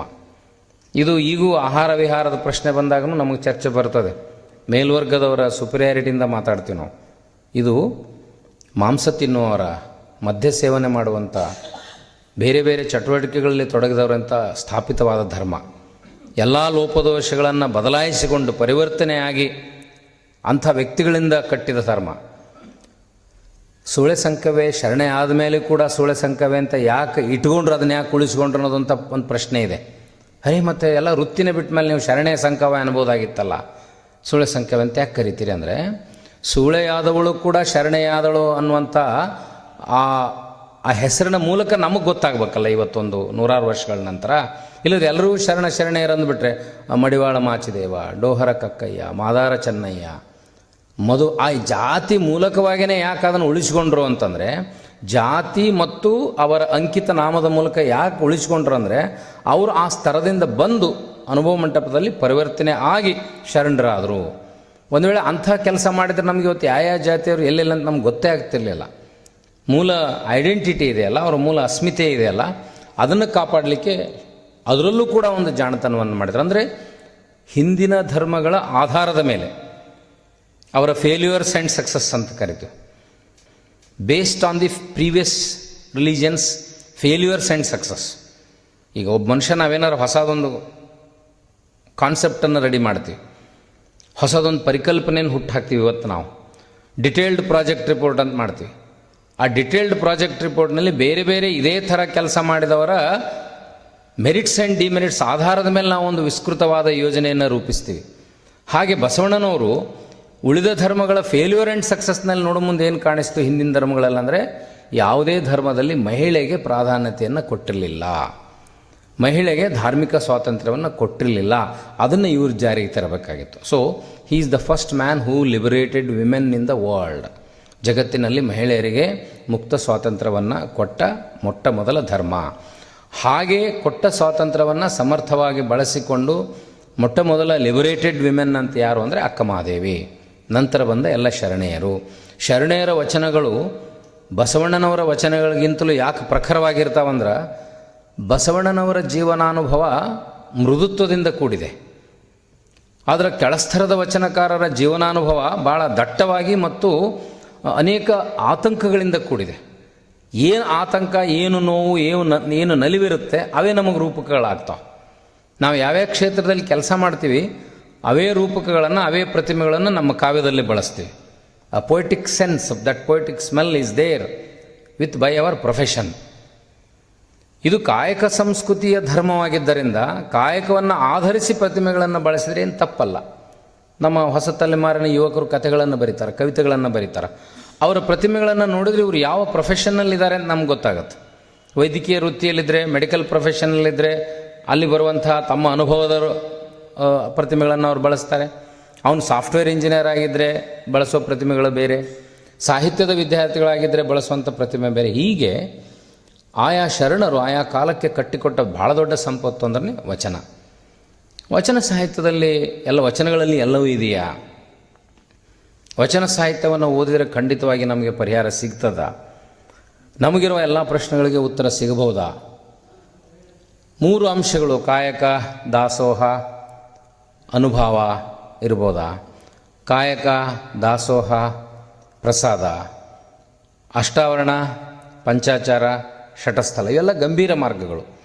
ಈ ಗಂಭೀರ ಮಾರ್ಗಗಳನ್ನು ಹೊರತುಪಡಿಸಿ, ಗಂಭೀರ ಮಾರ್ಗಗಳು ಅಂದರೆ ನಾವು ಆಚರಣೆಗೆ ತರಕ್ಕಾಗದೇ ಇರುವಂಥದ್ದಲ್ಲ ನಾ ಹೇಳೋದು. ಇದನ್ನು ಆಳವಾಗಿ ಓದದೇ ಇರುವಂಥವ ಸಾಮಾನ್ಯರು ಕೂಡ ವಚನಗಳನ್ನು ಓದಿದಾಗ, ಅಂದರೆ ನಾವು ಹೇಗೆ ಅದನ್ನು ಬಸವಣ್ಣನವರು ಸಾಮಾನ್ಯರಿಗೆ ಶರಣನಾಗುವ ಅರ್ಹತೆಯನ್ನು ನಾವೆಲ್ಲ ಭಾಳ ಜನಪ್ರಿಯ ವಚನದಲ್ಲಿ ನೋಡಿದ್ದೀವಿ. ವಚನಗಳನ್ನು ಮಾತಾಡೋದು, ವಚನಗಳನ್ನು ಜೊತೆಗೆ ಮಾತಾಡಿ ವ್ಯಕ್ತಿತ್ವ ರೂಪಿಸ್ಕೊಳ್ಳೋದು ಬಹಳ ಸರಳ ಅಂತ ಹೇಳ್ತೀವಲ್ಲ, ಬಹಳ ಸರಳೇನು. ಕಳಬೇಡ, ಕೊಲಬೇಡ, ಹುಸಿಯ ನುಡಿಯಲು ಬೇಡ, ಮುನಿಯಬೇಡ, ಅನ್ಯರಿಗೆ ಅಸಹ್ಯ ಪಡಬೇಡ, ತನ್ನ ಬಣ್ಣಿಸಬೇಡ, ಇದರ ಹಳಿಯಲು ಬೇಡ, ಇದೇ ಅಂತರಂಗ ಶುದ್ಧಿ, ಇದೇ ಬಹಿರಂಗ ಶುದ್ಧಿ, ಇದೇ ನಮ್ಮ ಕೂಡಲ ಸಂಗಮ ದೇವನ ಒಲಿಸುವ ಪರಿ. ಇದು ಬೇಸಿಕ್ ಎಲಿಜಿಬಿಲಿಟಿ ಟು ಬಿಕಮ್ ಶರಣ. ಇದನ್ನು ಬೇಸಿಕ್ ಎಲಿಜಿಬಿಲಿಟಿನೇ ಭಾಳ ಟಫ್ ಇಟ್ಬಿಟ್ರು. 1-2 ಇಟ್ಟಿದ್ರೆ ಸರಿ, 7 ಅಂಶಗಳನ್ನು ಇಟ್ಟರಲ್ಲ. ಈ ಬೇಸಿಕ್ ಎಲಿಜಿಬಿಲಿಟಿ ಇಟ್ಕೊಂಡು ನಾವು ಪ್ರಶ್ನೆ ಮಾಡಿಕೊಂಡಾಗ, ಈಗ ಅದಕ್ಕೆ ನಮ್ಮಲ್ಲಿ ಕಾರ್ಪೊರೇಟ್ ಕಲ್ಚರ್ನಲ್ಲಿ, ಕಾರ್ಪೊರೇಟ್ ಕಂಪನಿಗಳಲ್ಲಿ ಸ್ವ್ಯಾಕ್ ಅನಲೈಸಿಸ್ ಅಂತ ಮಾಡ್ತಾರೆ. Strength, weakness, opportunity and challenges ಅಂತ ಅವು ಮಾನದಂಡಗಳನ್ನ ಇಡ್ತಾರೆ. ಹಾಗೆ ನಾವು ಶರಣರಾದವರು ಅಥವಾ ಲಿಂಗತತ್ವದಲ್ಲಿ ನಂಬಿಕೆ ಇಟ್ಟುಕೊಂಡವರು, ಬಸವಾದಿ ಶರಣರ ವಚನಗಳ ಬಗ್ಗೆ ಮಾತಾಡೋರಿಗೆ ನಮಗೂ ಒಂದು ಟೆಸ್ಟ್ ಇದೆ. ಏನು ಟೆಸ್ಟ್ ಅಂದರೆ, ಈ 7 ಅಂಶಗಳಲ್ಲಿ ಎಷ್ಟು ನೀ ಪಾಲಿಸ್ತೀಯ, ಬೇರೆಯವ್ರು ಹೇಳೋದಲ್ಲ. ಕಳಬೇಡ ಅಂದ ಕೂಡಲೇ ನಾ ಕಳು ಮಾಡಿನೇ ಇಲ್ಲ ಅಂತ ನಾ ಹೇಳಬೇಕು. ಕೊಲಬೇಡ ಅಂದ ತಕ್ಷಣ ನಾ ಕೊಂದಿನೂ ಇಲ್ಲ ನಾ ಹೇಳಬೇಕು. ಹುಸಿಯ ನುಡಿಯಲು ಬೇಡ ಅಂದ್ರೆ ನಾನು ಎಷ್ಟರ ಮಟ್ಟಿಗೆ ಬೆಳಗ್ಗೆಯಿಂದ ಸಾಯಂಕಾಲ ತನಕ ಸುಳ್ಳು ಹೇಳ್ತೀನಿ ನಾ ಎನಲೈಸಿಸ್ ಮಾಡಿ ಹೇಳಬೇಕು, ಬೇರೆಯವ್ರು ಹೇಳೋದಲ್ಲ. ಅಟ್ಲೀಸ್ಟ್ ನೀವು ವೃತ್ತಿ ಬದುಕಿನಲ್ಲಿ ಏನಾಗುತ್ತೆ, ನಿಮ್ಮ ಪರ್ಫಾರ್ಮೆನ್ಸ್ ಗೊತ್ತಾಗತ್ತೆ. ಆದರೆ ಆಧ್ಯಾತ್ಮದ ಬದುಕಿನಲ್ಲಿ ಪರ್ಫಾರ್ಮೆನ್ಸ್ ಬೇರೆಯವ್ರಿಗೆ ಗೊತ್ತಾಗಿಲ್ಲ. ಮನವರಿಯದ ಕಳ್ಳತನವಿಲ್ಲ, ನಮಗೆ ಗೊತ್ತಾಗತ್ತೆ. ಅವರ ಕಾನ್ಸೆನ್ಸ್, ನಮ್ಮ ಆತ್ಮಪ್ರಜ್ಞೆಗೆ ಗೊತ್ತಿದೆ. ಅದಕ್ಕೆ ಅವರಿಟ್ಟ ಮಾನದಂಡ ಏನು? 770 ಅಮರಗಣಗಳಿಗೆ ಅಥವಾ ಯಾರು ನಾನು ಶರಣ ಅಂತ ಬರ್ಕೊಳ್ತೀವಿ, ನಾವು ಬರ್ಕೊಳ್ತೀವಲ್ಲ, ನಮ್ಮ ಕಲ್ಯಾಣ ಮಹೋತ್ಸವದ ಪತ್ರಿಕೆಗಳಲ್ಲಿ ಶರಣರಂತ ಬರೆಯುವಂಥ ಟ್ರೆಂಡ್ ಇದೆಯಲ್ಲ, ಒಂದೊಂದು ಸಲ ನಮ್ಮ ಮುಜುಗರ ಆಗುತ್ತೆ. ಹಿಂಗೆ ಬರೆದು ಬಿಡ್ತಾರೆ, ಅವಾರ್ಡ್ ಕೊಟ್ಟು ಬಿಡ್ತಾರೆ. ಶರಣರು ಅಂತ ಕೊಟ್ಟಂಗೆ, ಯೂನಿವರ್ಸಿಟಿಯಲ್ಲಿ ಗೌರವ ಡಾಕ್ಟ್ರೇಟ್ ಕೊಟ್ಟಂಗೆ ಕೊಟ್ಟು ಬಿಡ್ತಾರೆ. ಅರ್ಹತೆ ಇದೆಯೋ ಇಲ್ಲೋ ಅದು 2ನೇ ಪ್ರಶ್ನೆ. ಆದರೆ ಹಂಗೆ ಬರೆದಾಗ ಮುಜುಗರ ಯಾಕಾಗುತ್ತಂದರೆ, ಇಷ್ಟು ಅರ್ಹತೆಗಳು ನಮಗೆ ಅದಾವೇನು? ಕಳಬೇಡ, ಕೊಲಬೇಡ, ಹುಸಿಯ ನುಡಿಯಲು ಬೇಡ, ಇದ್ರ ಹಳೆಯಲು ಬೇಡ, ತನ್ನ ಬಣ್ಣಿಸಬೇಡ, ಅನ್ಯರಿಗೆ ಅಸಹ್ಯ ಪಡಬೇಡ, ಮುನಿಯ, ಇಷ್ಟೆಲ್ಲ ಅದಾವೇನು? ಇದ್ದರೆ ನೀವು ನಿಮ್ಮಷ್ಟಕ್ಕೆ ನೀವೇ ಮಾರ್ಕ್ಸ್ ಹಾಕ್ಕೊಡ್ರಿ, ಇವ್ಯಾಲ್ಯುವೇಟ್ ಮಾಡಿಕೊಡ್ರಿ, ಬೇರೆಯವ್ರು ಹೇಳೋದು ಬೇಡ. ಇದನ್ನೇ ನಾನು ಬೇಸಿಕ್ ಅರ್ಹತೆ ಅಂದೆ. ಇದೇ ಬೇಸಿಕ್ ಅರ್ಹತೆನೇ ಇಷ್ಟು ಡಿಫಿಕಲ್ಟ್ ಇದ್ಮೇಲೆ ಹೆಂಗೆ ಶರಣರು ಅದನ್ನು ಫೇಸ್ ಮಾಡಿರಬೇಕು, ಹೆಂಗೆ ಅನುಭವಿಸಿರಬೇಕು. ಆ ಎತ್ತರಕ್ಕೆ ಹೋಗಬೇಕಾದಾಗ ಅವರಿಗೊಂದು ಮಾರ್ಗ ಬೇಕಾಗಿತ್ತು. ದೇವಸ್ಥಾನಕ್ಕೆ ಹೋಗಬೇಡ ಅಂತ ಹೇಳಿದ್ರಲ್ಲ, ಹೆಣ್ಮಕ್ಳಿಗೆ ಮಂಗಳಗೌರಿ ಶುಕ್ರಗೌರಿ ಪೂಜೆ ಮಾಡಬೇಡ್ರಿ ಅಂತ ಹೇಳೋದಲ್ಲ. ಬಿಟ್ಟರೆ ಏನು ಮಾಡಬೇಕು ಅನ್ನೋದು ಬೇಕಲ್ಲ. ಯಾವಾಗ ನಾಗರಿಕತೆ ಬೆಳೀತು, ಮನುಷ್ಯ ಉಡುವುದನ್ನು ತೊಡುವುದನ್ನು ಮಾತಾಡೋದನ್ನು ಕಲಿತ ಅವನ ಮುಂದಿನ ಹುಡುಕಾಟ ಏನು ಸ್ಟಾರ್ಟ್ ಆಯ್ತಂದ್ರೆ ತನ್ನ ಅಸ್ತಿತ್ವವನ್ನು ಆಲೋಚನೆ ಮಾಡೋಕತ್ತ. ನಾ ಎಲ್ಲಿಂದ ಬಂದೆ, ಹೆಂಗೆ ಬಂದೆ, ಮುಂದೆ ನಾ ಎಲ್ಲಿ ಹೋಗ್ತೀನಿ ಅಂತ ಶುರುವಾಯಿತು.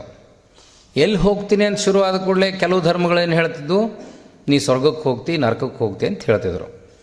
ಸ್ವರ್ಗ ನರಕದ ಕಲ್ಪನೆ ಬಂದ ಕೂಡಲೇ ಮತ್ತೆ ಮುಂದಿನ ಪ್ರಶ್ನೆ ಏನು ಬಂತು, ಸ್ವರ್ಗಕ್ಕೆ ನರಕಕ್ಕೆ ಕರ್ಕೊಂಡು ಹೋಗೋರು ಯಾರು? ನೀ ದೇವ್ರ ಕಡೆ ಹೋದ್ರೆ ಸ್ವರ್ಗಕ್ಕೆ ನರಕಕ್ಕೆ ಹೋಗ್ತಿದ್ದಿ, ದೇವ್ರ ಕಲ್ಪನೆ ಬಂತು. ಸಿವಿಲೈಜೇಷನ್ ಬೆಳೆದಂಗೆಲ್ಲ ಈಗ ಅದು ಚರ್ಚೆ ನಡೆದಿದೆ. ಭಾರತ ದೇಶದ ಸಂದರ್ಭದಲ್ಲಿ ದ್ರಾವಿಡರು ಮತ್ತು ಆರ್ಯರದಾರ, ಮೂಲ ನಿವಾಸಿಗಳು ಮತ್ತು ಆರ್ಯರದಾರ. ಆರ್ಯರ ದೇವರ ಕಲ್ಪನೆ ಏನು, ದ್ರಾವಿಡರ ದೇವರ ಕಲ್ಪನೆ ಏನು? ದ್ರಾವಿಡರ ದೇವರ ಕಲ್ಪನೆ ಏನು ಅನ್ನೋದಕ್ಕೆ ವಚನಗಳ ಸಾಕ್ಷಿ. ಆರ್ಯರ ದೇವರ ಕಲ್ಪನೆ ಏನು ಅಂದ್ರೆ ದೇವಸ್ಥಾನಗಳ ಸಾಕ್ಷಿ. ಅದಕ್ಕೆ ಬಸವಣ್ಣನವರು ಏನು ಹೇಳಿದ್ರು, ಉಳ್ಳವರು ಶಿವಾಲಯ ಮಾಡುವರು, ನಾನೇನು ಮಾಡಲಿ ಬಡವನಯ್ಯ ಎನ್ನ ಕಾಲೇ ಕಂಬ. ಯಾಕೆ ಹೇಳಿದರು ಅಂದ್ರೆ, ಹೌದು, ದೇವಸ್ಥಾನಗಳನ್ನು ಶ್ರೀಮಂತರು ಮಾತ್ರ ಕಟ್ಟಬಲ್ಲರು, ರಾಜರು ಮಾತ್ರ ಕಟ್ಟಬಲ್ಲರು. ಕಟ್ಟಕ್ಕೆ ಆಗದೇ ಇರುವಂಥ ನಮ್ಮಂಥವ್ರು ಏನು ಮಾಡಬೇಕು? ನನ್ನ ದೇಹವನ್ನೇ ದೇವಾಲಯ ಅಂತ ತಿಳ್ಕೋಬೇಕು. ಅದನ್ನು ಬಿಟ್ಟಿದ್ದನ್ನು ತಿಳ್ಕೊಳ್ಳೋದು ಅಷ್ಟು ಈಸಿ ಅಲ್ಲ, ಹೇಳಿದಷ್ಟು ಸರಳ ಅಲ್ಲಲ್ಲ. ಅದನ್ನು ನಾನು ಅರ್ಗಿಸ್ಕೊಳ್ಬೇಕಲ್ಲ ಸತ್ಯವನ್ನು. ಕೇವಲ ಅರ್ಗಿಸ್ಕೊಳ್ಬೇಕು ಅಥವಾ ಅದು ವೈಜ್ಞಾನಿಕವಾಗಿರಬೇಕು? ಇಲ್ಲ, ಅದಕ್ಕೆ ಕಾರಣ ಇಷ್ಟು ಗುಣಗಳಿದ್ದರೆ ಸಾಕಪ್ಪ, ನೀನು ಶರಣನಾಗ್ತೀಯ, ನೀನು ಸ್ವರ್ಗಕ್ಕೆ ಹೋಗ್ತಿ ಅಂತ ಈ ವಚನವನ್ನು ಕೊಡೋದ್ರ ಮೂಲಕವಾಗಿ. ಇದು ಬಸವಣ್ಣನವರ ಒಂದು ವಚನ. ನಮಗಿದೇನು ಭಾಳ ಆಶ್ಚರ್ಯ ಅಲ್ಲ. ಆದಯನಂಥ ಒಬ್ಬ ಶರಣ ಅತ್ಯಂತ ಪ್ರಬುದ್ಧವಾದ ವಚನವನ್ನು ಹೇಳ್ತಾರೆ. ನಾವು ಅರವಿಂದ್ ಜತ್ತಿ ಅಣ್ಣವ್ರು ಯಾವಾಗಾರ ಭೇಟಿ ಆದಾಗ ಅದ್ಯಾಕೆ ನಿಮಗೆ ಭಾಳ ಫೇವ್ರೆಟ್ ಅಂತ ಕೇಳ್ತಾರವ್ರು. ತನುವಿನಲ್ಲಿ ನಿರ್ಮೋಹ, ಮನದಲ್ಲಿ ನಿರಹಂಕಾರ, ಪ್ರಾಣದಲ್ಲಿ ನಿರ್ಭಯ, ಚಿತ್ತದಲ್ಲಿ ನಿರಪೇಕ್ಷತೆ, ಭಾವದಲ್ಲಿ ದಿಗಂಬರತ್ವ, ವಿಷಯಗಳಲ್ಲಿ ಉದಾಸೀನತೆ, ಜ್ಞಾನದಲ್ಲಿ ಪರಮಾನಂದವೆಡೆಗೊಂಡ ಬಳಿಕ ಸೌರಾಷ್ಟ್ರ ಸೋಮೇಶ್ವರ ಲಿಂಗ ಬೇರಿಲ್ಲ ಕಾಣಿರೋ. ಯಾಕೆ ಈ ವಚನ ಬಹಳ ಅಪೀಲ್ ಆಗ್ತದೆ, ತಟ್ತದೆ? ಇದು ನಮ್ಮನ್ನು ನಾವು ಪ್ರಶ್ನೆ ಮಾಡಿಕೊಂಡಾಗ ಅಂತಂದ್ರೆ, ಇಷ್ಟು ಕ್ವಾಲಿಟಿ ನೀನು ಬೇಕಲ್ಲ. ಅಲ್ಲಿ ಕಳಬೇಡ ಕೊಲಬೇಡನೇ ದೊಡ್ಡ ಅಗ್ನಿ ಪರೀಕ್ಷೆ ಆಯಿತು. ಇನ್ನು ಇವರು ಆದಾಯನವ್ರು ಹೇಳೋ ಈ ವಚನ ಅದಕ್ಕಿನ್ನೂ ದೊಡ್ಡ ಅಗ್ನಿ ಪರೀಕ್ಷೆ. ಅಂದರೆ ನಿಮ್ಮ ವ್ಯಾಪಾರದಲ್ಲಿ, ನಮ್ಮ ಜೀವನದ ವ್ಯಾಪಾರದಲ್ಲಿ ನಾವು ಬಹಳಷ್ಟು ವಿಷಯಗಳ ರಾಜ ಮಹಾರಾಜರು ಎಲ್ಲ ಇತ್ಯಾದಿ ಮಾತಾಡ್ತೀವಿ. ಇವತ್ತು ಆಧುನಿಕ ಮನೋಶಾಸ್ತ್ರದಲ್ಲಿ ನಮ್ಗೆ ಗೊತ್ತಾಗಿರೋದು ಏನು ಅಂತಂದರೆ, ಇಡೀ ಜಗತ್ತು ಮನುಷ್ಯನ ಹೋರಾಟ ಇರೋದೇ ಕೇವಲ ಎರಡರಲ್ಲಿ, ತನು ಮತ್ತು ಮನ, mind and body. Our existence is always for to control, to satisfy mind and body. ಇದನ್ನು ಬಿಟ್ಟು ಏನಾರು ಇದೆಯೇನು? ನಾವು ನಮ್ಮನ್ನು ಗುರುತಿಸ್ಕೋಬೇಕಾದಾಗ ನಮ್ಮ ಹುದ್ದೆಗಳ ಮೂಲಕ ಗುರುತಿಸ್ಕೊಳ್ತೀವಿ. ವೃತ್ತಿ ಬದುಕಿನಲ್ಲಿ ನಾನು ಅದಾಗಿದ್ದೀನಿ, ಇದಾಗಿದ್ದೀನಿ. ಸ್ವಲ್ಪ ಅದನ್ನು ಹೇಳೋದು ಹೆಚ್ಚು ಕಮ್ಮಿ ಮಾಡಿದರೂ ನಾವು ನಿರೂಪಕರ ಮೇಲೆ ಬೇಜಾರು ಮಾಡ್ಕೊತೀವಿ. ನೋಡ್ರಿ, ನಂಗೆ ಬರೀ ಹಂಗೆ ಸಿದ್ದು ಅಪಲ್ಪುರಿ ಅಂದರು, ಡಾಕ್ಟ್ರೇಟ್ ಅನ್ನಲಿಲ್ಲ, ಪ್ರೊಫೆಸರ್ ಅನ್ನಲಿಲ್ಲ, ಅವಾರ್ಡಿ ಅನ್ನಲಿಲ್ಲ ಅಂತ ಮನಸ್ಸಿಗೆ ಹಚ್ಕೊತೀವಿ. ಮತ್ತು ಎಲ್ಲಿ ತನುವಿನಲ್ಲಿ ನಿರ್ಮೋಹ? ಪಾಪ ಹೇಳೋರೇನೋ ಅವಸರದಲ್ಲಿ ಒಂದು ಏನೋ ಹೇಳ್ತಾರೆ, ಅಥವಾ 10 ಪುಸ್ತಕಗಳು 15 ಪುಸ್ತಕಗಳು ಬರೆದಿರ್ತಾರೆ. 16 ಅಂದರೆ 16 ಅಲ್ರಿ 15 ಅಂತಾರೆ. ಅಂದ್ರೆ ನಮ್ಮ ವ್ಯಾಮೋಹ ಯಾವ ಪರಿ ಇದೆ ಅಂದ್ರೆ ಅಷ್ಟು ನಮಗೆ ತಡ್ಕೊಳಕ್ಕಾಗಲ್ಲ. ನಮ್ಮ ಐಡೆಂಟಿಟಿ ಏನು ಅನ್ನೋದು ನಮ್ಗೆ ಗೊತ್ತಿಲ್ಲ. ನಮ್ಮ ಐಡೆಂಟಿಟಿ, ನನ್ನ ಸಾಧನೆ ಏನು ಅಂದ್ರೆ ಅದು ಹಿಂಗಿದ್ರೇ ಸಾಧನೆ ಅಂತ ನಾವು ತಿಳ್ಕೊಂಡಿದ್ದೀವಿ. ಅಂಥ ಸಂದರ್ಭದಲ್ಲಿ ಒಬ್ಬ ಸಾಮಾನ್ಯ ವ್ಯಕ್ತಿ ಎಲ್ಲ ರೀತಿಯ ಕುಲಕಸುಗಳನ್ನು ಮಾಡ್ತಿದ್ರು ಶರಣರು. ಭ್ರಷ್ಟಾಚಾರದ ಬಗ್ಗೆ ಸತ್ಯಕ್ಕ ಮಾತಾಡ್ತಾಳೆ. ಆಮೇಲೆ ಆದಾಯನ ಮನೆಯವರು ಹೇಗೆ ನಮ್ಮ ನಿರಾಕರಣೆಯ ಸಂದರ್ಭದಲ್ಲಿ ನನಗೆ ಬೇಡಾಗಿದ್ದು ಹೆಚ್ಚಿಗಾಗಿದ್ದು ಬೇಡ ಅಂತ ಹೇಳುವಂಥ ಸಂದರ್ಭದಲ್ಲಿ ಆಯ್ದಕ್ಕಿ ಲಕ್ಕಮ್ಮ ಹೇಳುವಂಥ ವಚನ, ಆಸೆ ಎಂಬುದು ಅರಸನಿಗಲ್ಲದೆ ಶಿವಭಕ್ತರಿಗುಂಟೆ. ಅಂದರೆ ಈ ರೀತಿ ಪ್ರಶ್ನೆಗಳನ್ನು ಹಾಕೋದಿದೆಯಲ್ಲ, ಅವ್ರು ಎಷ್ಟು ಗಟ್ಟಿಯಾಗಿರ್ಬೇಕು ಮಾನಸಿಕವಾಗಿ. ಆವಾಗ ಬಸವಣ್ಣನವ್ರಿಗೆ ಸಮಾಧಾನ ಆಯಿತು. ನನ್ನ ಶರಣರು ನನಗಿಂತಲೂ ಜಾಸ್ತಿ ಹೆಚ್ಚು ಸಾಧನೆಯನ್ನು ಮಾಡಿದ್ದಾರೆ. ಆ ರೀತಿಯ ಸಾಧನೆಯನ್ನು ಮಾಡಿದ್ದಕ್ಕೆ ಅವರು ಇದನ್ನು ಬರೆದಿದ್ದಾರೆ. ನೀವು ಬರೆದದ್ದು ಸರಿ ಇದೆಯೋ ಇಲ್ಲ ಅಂತ ಎಕ್ಸಾಮಿನ್ ಮಾಡೋರು ಯಾರು?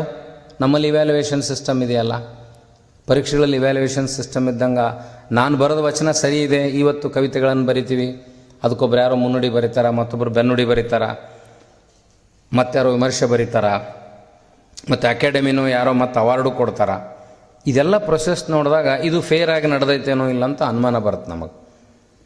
ಇದಕ್ಕೆ ಬರೆದಿರೋ ಮುನ್ನುಡಿ ಆಗಲಿ, ಬೆನ್ನುಡಿ ಆಗಲಿ, ಪಡೆದುಕೊಂಡ ವಿಮರ್ಶೆ ಆಗಲಿ, ಕೊಟ್ಟ ಪ್ರಶಸ್ತಿ ಆಗಲಿ, ಇವೆಲ್ಲ ಸಂಶಯಾತ್ಮಕನ ಇರ್ತಾವೆ. ಆದ್ರೆ ವಚನಕಾರರ ಸಂದರ್ಭದಲ್ಲಿ ಬರೆದಿರೋ ವಚನಗಳು ಹಿಂಗೆ ಸಂಶಯಕ್ಕೆ ಆಸ್ಪದ ಇಲ್ಲ. ಯಾಕಂದ್ರೆ ಈ ಎಲ್ಲ ವಚನಗಳು ಅಲ್ಲಮಪ್ರಭುಗಳಿಂದ, ಚನ್ನಬಸವಣ್ಣನವರಿಂದ, ಬಸವಣ್ಣನವರಿಂದ, ಸಮಸ್ತ ಶರಣರೊಂದಿಗೆ ನಿರಂತರ ಚರ್ಚೆ ಮೂಲಕ ಅನುಸಂಧಾನಗೊಂಡಿದ್ದರಿಂದ ನೀವು ಹಂಗೆ ಸಂಶಯ ಮಾಡುವಂಥ ಅವಶ್ಯಕತೆ ಇಲ್ಲ. ಈಗ ನೀವು ಅದಕ್ಕೆ ಪರ್ಯಾಯ ನೀವು ಬೇಕಾದ ಹುಡುಕ್ಬೋದು. ನಮ್ಮಲ್ಲಿ ಒಂದು ಹ್ಯಾಬಿಟ್ ಬಿದ್ದಿದೆ ಇತ್ತೀಚೆಗೆ, ಆಧುನಿಕ ವಚನಗಳನ್ನು ನಾವೆಲ್ಲ ಬರಿತೀವಿ. ನನ್ನ ಕೇಳಿದ್ರೆ ನಾವು ಹಂಗೆ ಬರಿಬಾರ್ದು. ಯಾಕಂದ್ರೆ ಅವರಷ್ಟು ಚೆನ್ನಾಗಿ ನಮಗೆ ವಚನವನ್ನು ಬರೀಲಿಕ್ಕೆ ಸಾಧ್ಯ ಇಲ್ಲ. ಅವ್ರಿಗೆ ಅವರೇ ಸಾಟಿ.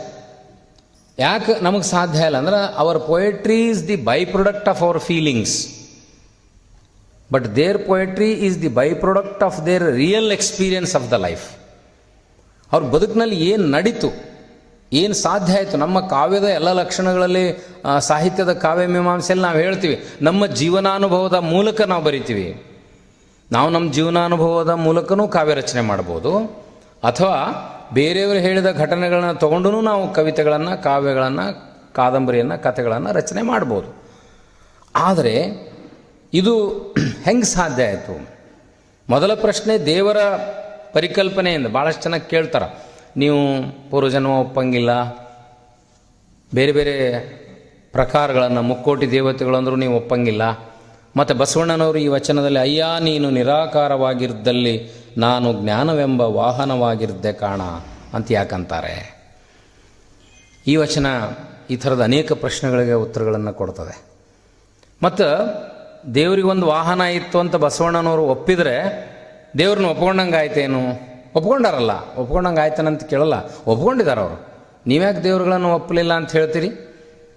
ನೀವ್ಯಾಕೆ ವೇದಗಳನ್ನು ಒಪ್ಕೊಂಡಿಲ್ಲ ಅಂತ ಹೇಳಕ್ಕೆ ನಿಮಗೆ ಯಾರು ಕಾಪಿ ರೈಟ್ ಕೊಟ್ಟರು? ಬಸವಣ್ಣನವರನ್ನು, ಬಸವಾದಿ ಶರಣರನ್ನು ಕಮ್ಯುನಿಸ್ಟರ ಹಾಗೆ ಹೋರಾಟಗಾರರಾಗಿ ನೋಡೋದೂ ಸರಿಯಲ್ಲ. ಬಸವಾದಿ ಶರಣರನ್ನು ಎಲ್ಲೋ ಯಾವುದೋ ಮೂಲೆಯಲ್ಲಿ ಕೂತ್ಕೊಂಡು, ಹಿಮಾಲಯದಲ್ಲಿ ಕೂತ್ಕೊಂಡು ತಪಸ್ಸು ಮಾಡಿ ಜ್ಞಾನೋದಯ ಪಡೆದುಕೊಂಡ ಯೋಗಿಗಳ ಹಾಗೇನೂ ನೋಡಂಗಿಲ್ಲ. ಇವೆರಡಾದ ಒಂದು ಮಧ್ಯ ಮಾರ್ಗ, ಅವ್ರದ್ದೇ ಆದ ಮಾರ್ಗ ಇತ್ತು, ಅವ್ರದ್ದೇ ಆದ ವಿಧಾನ ಇತ್ತು, ಅವ್ರದ್ದೇ ಆದ ಕಾಲಘಟ್ಟದಲ್ಲಿ ಅವ್ರದ್ದೇ ಆದ ರೀತಿಯಲ್ಲಿ ಅವರು ಬದುಕಿದರು. ಹೇಗೆ ಬದುಕಿದರು ಹಾಗೆ ಬರೆದರು, ಹೇಗೆ ನಡ್ಕೊಂಡ್ರು, ಹೆಂಗೆ ಬದುಕಿದ್ರು ಅದನ್ನೇ ದಾಖಲಿಸಿದರು. ಆ ನಡೆನುಡಿ ಸಿದ್ಧಾಂತ ಇದೆಯಲ್ಲ, ಅದು ನುಡಿ ಸಿದ್ಧಾಂತ ಅಲ್ಲ, ಅದು ನಡೆ ಸಿದ್ಧಾಂತ, ಆಚರಣೆ ಸಿದ್ಧಾಂತ. ಈಗ ನಮಗೆ ಯಾಕೆ ಆಗ್ತಾ ಇಲ್ಲ ಅನ್ನುವಂಥ ಪ್ರಶ್ನೆನೂ ಕೂಡ ಇದೆ. ಇಷ್ಟು ಸುಮಾರು 50 ವರ್ಷಗಳಿಂದ ಫಗು ಹಳಕಟ್ಟೆಯವರ ನಂತರ ಅನೇಕ ವಿಶ್ವವಿದ್ಯಾಲಯಗಳು, ನಾಡಿನ ನೂರಾರು ಮಠಗಳು ವಚನಗಳ ಬಗ್ಗೆ, ವಚನಶಾಸ್ತ್ರದ ಬಗ್ಗೆ, ಇಷ್ಟಲಿಂಗ, ಏಕದೇವೋಪಾಸನೆ, ಇವೆಲ್ಲ ವಿಷಯಗಳು ಚರ್ಚೆ ಮಾಡಿದರೂ ನಮ್ಮ ಆಳಕ್ಕೆ ಇವೆಲ್ಲ ಯಾಕೆ ಇಳಿತಾ ಇಲ್ಲ? ನಮಗೂ ಇದನ್ನು ಹೇಳೋರಿಗೂ ಕೂಡ ಇದು ಯಾಕೆ ಆಳಕ್ಕೆ ಇಳಿತಾ ಇಲ್ಲ? ಇಲ್ಲಿ ಬರೀ ಇದು ಶಬ್ದಗಳನ್ನು ಮಾತಾಡೋದು ಶಬ್ದಸೂತಕವಾಗಿದೆ ವಿನಃ ಇದನ್ನು ನಾವು ಯಾಕೆ ಆಚರಣೆಗೆ ಇಳಿಸ್ಕೊಳ್ಳೋಕೆ ಸಾಧ್ಯ ಆಗ್ತಾ ಇಲ್ಲ ಅಂದರೆ ಇಡೀ ಚಳುವಳಿಯ ಸ್ವರೂಪ ಹಂಗಿತ್ತು, ಸೊಸೈಟಿ ಸ್ಟ್ರಕ್ಚರ್ ಹಂಗಿತ್ತು. ಎಲ್ಲರೂ ಹಂಗೆ ಇದ್ದರು, ವೈದಿಕರು ಇರಲಿಲ್ಲ ಅಂತಲ್ಲ, ಇದ್ದರು. ಆದರೆ ಇವ್ರಿಗಿಂತಲೂ ಅವರ ಪ್ರಮಾಣ ಜಾಸ್ತಿಯಾಗಿ ಬೆಳೆದಿತ್ತು. ಅದರಿಂದ ಅವರಿಗೆ ಈಗ ನನಗೇನಾದರೂ ಆಗುತ್ತೆ ಅಂದ್ರೆ, ನನಗದು ಖುಷಿ ಆಗುತ್ತೆ ಅಂದ್ರೆ ನಾನು ಅದನ್ನು ಮಾಡ್ತೀನಿ. ನಾವು ಬಹಳಷ್ಟು ಜನ ನಮ್ಮ ವೃತ್ತಿಯನ್ನು ಖುಷಿಯಿಂದ ಮಾಡಲ್ಲ, ಆದರೆ ನಮ್ಮ ಪ್ರವೃತ್ತಿಯನ್ನು ನಾವು ಖುಷಿಯಿಂದ ಮಾಡ್ತೀವಿ.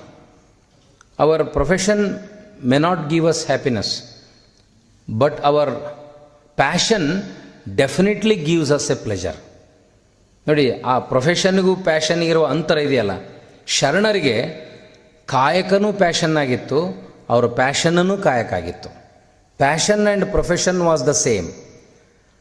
ಏನು ಪ್ಯಾಷನ್ ಆಗಿತ್ತು ಅದನ್ನು ಪ್ರೊಫೆಷನ್ ಮಾಡಿಕೊಂಡ್ರು, ಅದರ ಅನುಭವವನ್ನು ಬರೆಯೋಕ್ಕಿಟ್ರು. ನಾವು ವೃತ್ತಿ ಬದುಕನ್ನು ಬರಿ ಅಂದರೆ ಬೇರೆ ರೀತಿ ಬರಿತೀವಿ, ವೈಯಕ್ತಿಕ ಬದುಕನ್ನು ಬರಿ ಅಂದರೆ ಬೇರೆ ರೀತಿ ಬರಿತೀವಿ. ಅದು ಒಂದೇ ಆಗಿರೋದಿಲ್ಲ. ಹಾಗೆ ಮೊದಲು ಇಲ್ಲಿ ಬೇಕಾಗಿದ್ದು ನೀನು ನಾಸ್ತಿಕನಾಗುವಂಥ ಅವಶ್ಯಕತೆ ಇಲ್ಲ. ಇನ್ನು ಏನು ಮಾಡ್ತಾರಪ್ಪ ಅಂದ್ರೆ, ಬಸವಾದಿ ಶರಣರು ದೇವ್ರ ಗುಡಿಗೆ ಹೋಗಬೇಡ ಅಂತಾರಂದ್ರೆ ಅವರು ಅಪ್ಪಟ ನಾಸ್ತಿಕವಾದಿಗಳು ಅಂತ ಹೇಳ್ತಾರೆ. ಆ ಡಿಕ್ಲರೇಷನ್ ಕೂಡ ತಪ್ಪು. ನಾಸ್ತಿಕರಾಗಿದ್ದರೆ ಆಸ್ತಿಕರಾಗಿರದೇ ಇದ್ದರೆ ಅವ್ರು ಯಾಕೆ ಭಕ್ತಿ ಬಗ್ಗೆ ಮಾತಾಡ್ತಾ ಇದ್ದರು? ಯಾಕೆ ನೀನೊಲಿದರೆ ಕೊರಡು ಕೊನರುವುದಯ್ಯ, ನೀನೊಲಿದರೆ ಬರಡು ಹಯನೋದಯ್ಯ ಅಂತ ಯಾಕೆ ಹೇಳ್ತಿದ್ರು? ಯಾರು ನೀನೊಲಿದರೆ ಅಂದರೆ ಯಾರು? ಆಸ್ತಿಕರಾಗಿದ್ದರೆ ಅದನ್ನು ಹೇಳೋ ಪ್ರಶ್ನೆ ಬರ್ತಿರಲಿಲ್ಲ. ಹಾಡಿದರೆ ಎನ್ನೊಡೆಯನ ಹಾಡುವೆ, ಬೇಡಿದರೆ ಎನ್ನೊಡೆಯನ ಬೇಡುವೆ, ಒಡೆಯಂಗ್ ಒಡಲ ತೋರಿಯನ್ನ ಬಡತನವ ಭಿನ್ನಯಿಸುವೆ, ಒಡೆಯ ಮಹಾದಾನಿ ಕೂಡಲ ಸಂಗಮ ದೇವನಿಗೆ ಶರಗೊಡ್ಡಿ ಬೇಡುವೆ. ಆ ಕೂಡಲ ಸಂಗಮ ನಾಸ್ತಿಕರಾಗಿದ್ದರೆ ಇರ್ತಾ ಇರಲಿಲ್ಲ. ಗುಹೇಶ್ವರ ಇರ್ತಾ ಇರಲಿಲ್ಲ. ಚನ್ನಮಲ್ಲಿಕಾರ್ಜುನ ಇರ್ತಾ ಇರಲಿಲ್ಲ. ಅವೆಲ್ಲ ಏನು ಅಂದರೆ ತಾವು ಮನಸ್ಸಿನಲ್ಲಿ ರೂಪಿಸಿಕೊಂಡ ಒಂದು ಸಮರ್ಪಣೆಯ ಭಾವನೆಯ ಪ್ರತಿರೂಪ, ಸಮರ್ಪಣೆ ಭಾವನೆಯ ಪ್ರತಿಬಿಂಬ. ಹಾಗಾಗಿ ನಾವು ಅವರನ್ನು ಎನೆಥಿಯಿಸ್ಟ್ ಅಂತ ಕರಿತೀವಿ, ನಾಸ್ತಿಕರಲ್ಲ. ಆಸ್ತಿಕತೆಯ ಹೆಸರಿನಲ್ಲಿ ದೇವರು ಧರ್ಮದ ಶೋಷಣೆಯನ್ನು ಮಾಡಂಗಿಲ್ಲ. ದೇವಾಲಯ ಸಂಸ್ಕೃತಿಯನ್ನು ನಿರಾಕರಣೆ ಮಾಡ್ತಾರೆ, ಆದರೆ ಪೂಜೆಯನ್ನು ನಿರಾಕರಣೆ, ಪೂಜೆ ಮಾಡಿಸ್ಕೊಳ್ಳೋದು ಅಲ್ಲ, ಮಾಡಿಕೊಳ್ತಾರೆ. ಸ್ವತಃ ಮಾಡಿಕೊಳ್ತಾರೆ. ಏನು ಮಾಡ್ತಾರೆ? ಲಿಂಗ ಪೂಜೆ ಮಾಡ್ಕೊಳಕತ್ತಾರ ಅಂತೀವಿ, ಲಿಂಗ ಪೂಜೆ ಮಾಡಿಸ್ತಾರ ಅಂತ ಅನ್ನಲ್ಲ. ನಮ್ಮ ಲಿಂಗ ಪೂಜೆಯನ್ನು ಬೇರೆಯವ್ರ ಕೈಲಿ ಮಾಡ್ಸೋಕ್ಕೆ ಬರಲ್ಲ, ಅದೇ ವ್ಯತ್ಯಾಸ. ಆದರೆ ದೇವಾಲಯಗಳಿಗೆ ಹೋದರೆ ನಿಮ್ಮ ಪರವಾಗಿ ಅರ್ಚಕ ಪೂಜೆ ಮಾಡ್ತಾನೆ. ಹೀ ಈಸ್ ದ ಮೀಡಿಯೇಟರ್. ನೀವು ಹೊರಗಿರ್ತೀರಿ, ದೇವ್ರ ಒಳಗಿರ್ತಾನೆ, ಮಧ್ಯ ಪೂಜಾರಿ ಇರ್ತಾನೆ. ಲಿಂಗಾಂಗ ಸಾಮರಸ್ಯದಲ್ಲಿ, ಇಷ್ಟಲಿಂಗದಲ್ಲಿ ಅಲ್ಲಿ ಮಧ್ಯವರ್ತಿನೂ ಇರೋಂಗಿಲ್ಲ, ಪೂಜಾರಿನೂ ಇರೋಂಗಿಲ್ಲ, ನೀವೇ ಇರ್ತೀರಿ. ಹಾಗೆ ನಿಮ್ಮನ್ನು ನೀವು ಪೂಜಿಸಿಕೊಳ್ಳ ಬಗೆ ಹೇಳೋದಕ್ಕೆ ಹೇಳ್ತಾರೆ, ಅಯ್ಯ ನೀನು ನಾಟ್ಯಕ್ಕೆ ನಿಂದಲ್ಲಿ ನಾನು ಚೈತನ್ಯವೆಂಬ ವಾಹನವಾಗಿರ್ದೆ ಕಾಣ. ನೀ ಏನೇನು ಮಾಡ್ತಿ, ನಿನಗೊಂದು ವಾಹನ ಬೇಕಲ್ಲ. Mode of communication, mode of transport. ನೀ ಏನು ಮಾಡಿದ್ರು ನೀ ದೇವರ ಸ್ವರೂಪದಲ್ಲಿ ನೀ ಇದೆಯಾ, ನಿನಗೇನಾರು ಒಂದು ಕಮ್ಯುನಿಕೇಷನ್ಗೆ ಬೇಕಲ್ಲ, ಅದು ನಾನು ಆಗ್ತೀನಿ ಅಂತಾನೆ. ಅಂದ್ರೆ ಅದು ಹಂಬಲ್ನೆಸ್. ನೀವು ಈ ಸ್ಟೇಜ್ ಹತ್ತಕ್ಕೆ ಬರಲಾರ ಅಸಹಾಯಕರಿದ್ರೆ ನಾ ಕೈ ಹಿಡ್ಕೊಂಡು ಮೇಲೆ ಹತ್ತಿಸ್ತೀನಿ ಅಂದ್ರೆ ಅರ್ಥ ಅದು ಅಹಂಕಾರನೂ ಅಲ್ಲ, ಸೇವೆನೂ ಅಲ್ಲ. ಕೈ ಹಿಡಿದು ಮೇಲೆ ಹತ್ತಿದ್ರಿ ಅಂದ್ರೆ ಅಹಂಕಾರನೂ ಅಲ್ಲ, ಸೇವೆನಲ್ಲ. It's A duty. ನಾನು ಮುಂದೆ ವಯಸ್ಸಾದ್ಮೇಲೆ ಹಂಗೆ ಕೈ ಹಿಡಿದು ಇನ್ನೊಬ್ರು ಹತ್ತಿಸೋಂಥ ಸ್ಥಿತಿ ನನಗೆ ಬರ್ಬೋದು. Empathetic approach, not sympathetic approach towards the life. ಆ ಆಂಪಥೆಟಿಕ್ ಅಪ್ರೋಚನ್ನು ಎಷ್ಟು ಕಟ್ಟುನಿಟ್ಟಾಗಿ ಅವರು ಬಳಸ್ಕೊಂಡು ಬಂದರು. ಹಾಗೆ ನೀವು ಆಕಾರವಾಗಿದ್ದಲ್ಲಿ ನಾನು ಋಷಭನೆಂಬ ವಾಹನವಾಗಿದ್ದೆ ಕಣ. ಈ ಋಷಭನೆಂಬ ವಾಹನವಾಗಿದ್ದೆ ಅಂದ್ರೆ ಇದು ಯಾರ ವಾಹನ, ಯಾರ ದೇವರು ಅನ್ನುವಂಥ ಅನೇಕ ಪ್ರಶ್ನೆಗಳನ್ನು ಈ ವಚನ ಹುಟ್ಟು ಹಾಕ್ತದೆ. ಆದರೆ ಕಳೆದ 30 ವರ್ಷಗಳಿಂದ ಮತ್ತೆ ಮೇಲೆ ಮೇಲೆ ಈ ವಚನವನ್ನು ಹಾಡಿನ ರೂಪದಲ್ಲಿ ಕೇಳಿ ಕೇಳಿ ಕೇಳಿ ಓದಿದ ಮೇಲೆ, ಸ್ವತಃ ಧ್ಯಾನದ ಅನುಭವವನ್ನು ಪಡೆದ ಮೇಲೆ ನಮಗಿಂಥ ವಚನಗಳು ಅರ್ಥ ಆಗಕ್ಕೆ ಆರಂಭ ಆಗಿದೆ. ಓಹೋ, ಅಂದರೆ ಅದು ಒಂದು ಸಮರ್ಪಣೆಯ ಸಂಕೇತ ಅಷ್ಟೇ. ಹಾಗೆ ನಾವೊಂದು ದೇವರನ್ನು ಕಲ್ಪನೆ ಮಾಡ್ಕೊಳ್ತೀವಿ. ಈಗ ನಂಗೆ ದೇವಸ್ಥಾನಕ್ಕೆ ಹೋಗಬೇಡ ಅಂತಾರ ಅಂದ್ಕೊಳ್ಳಿ, ಇಷ್ಟಲಿಂಗ ಕೈಯಾಗಿ ಬಂದ ನನಗೊಂದು ಇಷ್ಟವಾದ ಸ್ವರೂಪ ನನ್ನ ಕಣ್ಮುಂದೆ ಬರ್ತದೆ. ಅದು ಮನುಷ್ಯನ ಮಿತಿ, ಮನುಷ್ಯನ ಅಗತ್ಯ ಕೂಡ. ಇವತ್ತು ನೀ ಯಾಕೆ ಬೇರೆ ನೆನೆಸ್ಕೊಂತ ಇಷ್ಟಲಿಂಗನೇ ನೋಡು, ಅನಿಮಿಷ ದೃಷ್ಟಿಯಲ್ಲಿ ನೀ ಇಷ್ಟಲಿಂಗವನ್ನು ನೋಡು. ಹೌದು, ನೋಡ್ತೀನಪ್ಪ. ನೋಡಿದಾಗ ನನ್ನಲ್ಲಿ ಏನೋ ತರಂಗಗಳು, ಕಂಪನಗಳು, psychologically something happens in my mind. ನಾನು ವಚನಗಳನ್ನು, ವಚನಶಾಸ್ತ್ರಗಳನ್ನು ಮನೋವಿಜ್ಞಾನದ ಆಧಾರದ ಮೇಲೆ ನೋಡಿದಾಗೂ ನನಗನ್ನಿಸ್ತದೆ ಇಲ್ಲೇನೋ ಸಮಥಿಂಗ್ ವಿಸ್ಮಯವಾಗಿದ್ದಿದೆ ಅಂಥೇಳಿ. ಹಾಗಾದ್ರೆ ಇಡೀ ವಚನ ಸಾಹಿತ್ಯದ ಸ್ವರೂಪ ಏನಂದ್ರೆ ದೇಹ ಮತ್ತು ಮನಸ್ಸು ಎರಡೇ. ನಿಮ್ಮ ಎಲ್ಲ ಸಾಧನೆಗೆ ನಿಮ್ಮ ಮನಸ್ಸೇ ಕಾರಣ, ನಿಮ್ಮ ಎಲ್ಲ ವಿಫಲತೆಗೆ ನಿಮ್ಮ ಮನಸ್ಸೇ ಕಾರಣ, ನಿಮ್ಮ ಎಲ್ಲ ಸಕ್ಸಸ್ಸು, ಫೇಲ್ಯೂರು ಎಲ್ಲದಕ್ಕೂ ಇವತ್ತು ನಮ್ಮ ಮನಸ್ಸೇ ಕಾರಣ. ಯಾಕೆ ಮನಸ್ಸು ಕಾರಣ? ಮನಸ್ಸಿನ ಮೂಲಕ ನಾವು ಯಾಕೆ ಅಷ್ಟೊಂದು ಹೋರಾಟ ಮಾಡ್ತೀವಿ? ಹಾಗಾದರೆ ಅದು ಏನು? ಆನೆ ಮತ್ತು ಅಂಕುಶಕ್ಕೆ ಹೋಲಿಸ್ತಾರೆ. ದೇಹ ಆನೆ ಇದ್ದಂಗೆ, ಅದನ್ನು ಕಂಟ್ರೋಲ್ ಮಾಡೋ ಆನೆ ಕಾಣ್ತದೆ ನಿಮಗೆ. ಆನೆ ಭಾಳ ದೊಡ್ಡದಾಗಿದೆ, ಆದರೆ ಅಂಕುಶ ಕಾಣಂಗಿಲ್ಲ, ಅದು ಭಾಳ ಸಣ್ಣದಿದೆ. ನಮಗೆ ನಾನು ದೇಹ ಕಾಣ್ತದೆ, ನಿಮಗೆ ನನ್ನ ಮನಸ್ಸು ಗೊತ್ತಿಲ್ಲ. ನೀವೆಲ್ಲ ಆಡಿಯನ್ಸ್ ಇಲ್ಲಿ ಕಾಣ್ತೀರಿ, ಅಥವಾ ಸಾವಿರಾರು ಜನ ಕೇಳೋರು ನನಗೆ ಕಾಣಿಸ್ತಾರೆ, ದೈಹಿಕವಾಗಿ ಅವ್ರು ಕಾಣಿಸ್ತಾರೆ, ಆದರೆ ಅವ್ರ ಮನಸ್ಸಿನಲ್ಲಿ ಏನಿದೆ ಅಂತ ನನಗೆ ಗೊತ್ತಿಲ್ಲ. ಇಲ್ಲಿ ಕುಂತವರೆಲ್ಲ ನೀವು ಭಾಳ ಗಂಭೀರವಾಗಿ ನಾ ಹೇಳಿದ್ದನ್ನೆಲ್ಲ ಕೇಳ್ತೀರಿ ಅಂತ ಅರ್ಥ ಅಲ್ಲ. ನಾ ಹೇಳಿದ ಮೇಲೆ ನಿಮ್ಮ ಮನಸ್ಸಿನಲ್ಲಿ ಏನೋ ಒಂದು ಪ್ರತಿಕ್ರಿಯೆ ಹುಟ್ಟುತ್ತದಲ್ಲ, ಅದು ನನಗೆ ಗೊತ್ತಾಗಲ್ಲ. ಯಾಕಂದ್ರೆ ನನಗೆ ಕೇವಲ ನಿಮ್ಮ ದೇಹ ಕಾಣ್ತದೆ, ನಿಮ್ಮ ಕಣ್ಣುಗಳು ಕಾಣ್ತಾವೆ, ಅದು ನಿಮ್ಮ ಮನಸ್ಸಿನಲ್ಲಿ ಏನಿದೆ, ನೀವು ನನ್ನೇನು ಹೊಗಳ್ತಿರೋ ಬೈತಿರೋ ಇಷ್ಟೇ. ಆದರೂ ನಾವೇನು ಮಾಡ್ತೀವಿ, ಮನಸ್ಸಿನಲ್ಲಿ ಏನಾದರೂ ಇದ್ದರೂ ಕೂಡ ಅದನ್ನು ಮುಚ್ಚಿಟ್ಟು ರುಚಿಸುವಂಥದ್ದನ್ನು ಹೇಳ್ತೀವಿ. ಅದು ಮನುಷ್ಯನ ಜಾಣತನ. ಈಗ ನಾನು ಕೆಳಗಿಳಿದ ಮೇಲೆ ಎಲ್ಲರೂ ಹೇಳೋ ಮಾತೇ ನೀವು ಭಾಳ ಚೆನ್ನಾಗಿ ಮಾತಾಡಿದ್ರಿ ಅಂತ. ಯಾರ ಮನಸ್ಸಿನಲ್ಲಿ ನೀವು ಚೆನ್ನಾಗಿ ಮಾತಾಡಿಲ್ಲ ಅಂತ ಅನಿಸಿರ್ತೈತಿ ಅವರು ಕೂಡ ಹೇಳಂಗಿಲ್ಲ. ಅದು ಆನೆ ಇದ್ದಂಗೆ.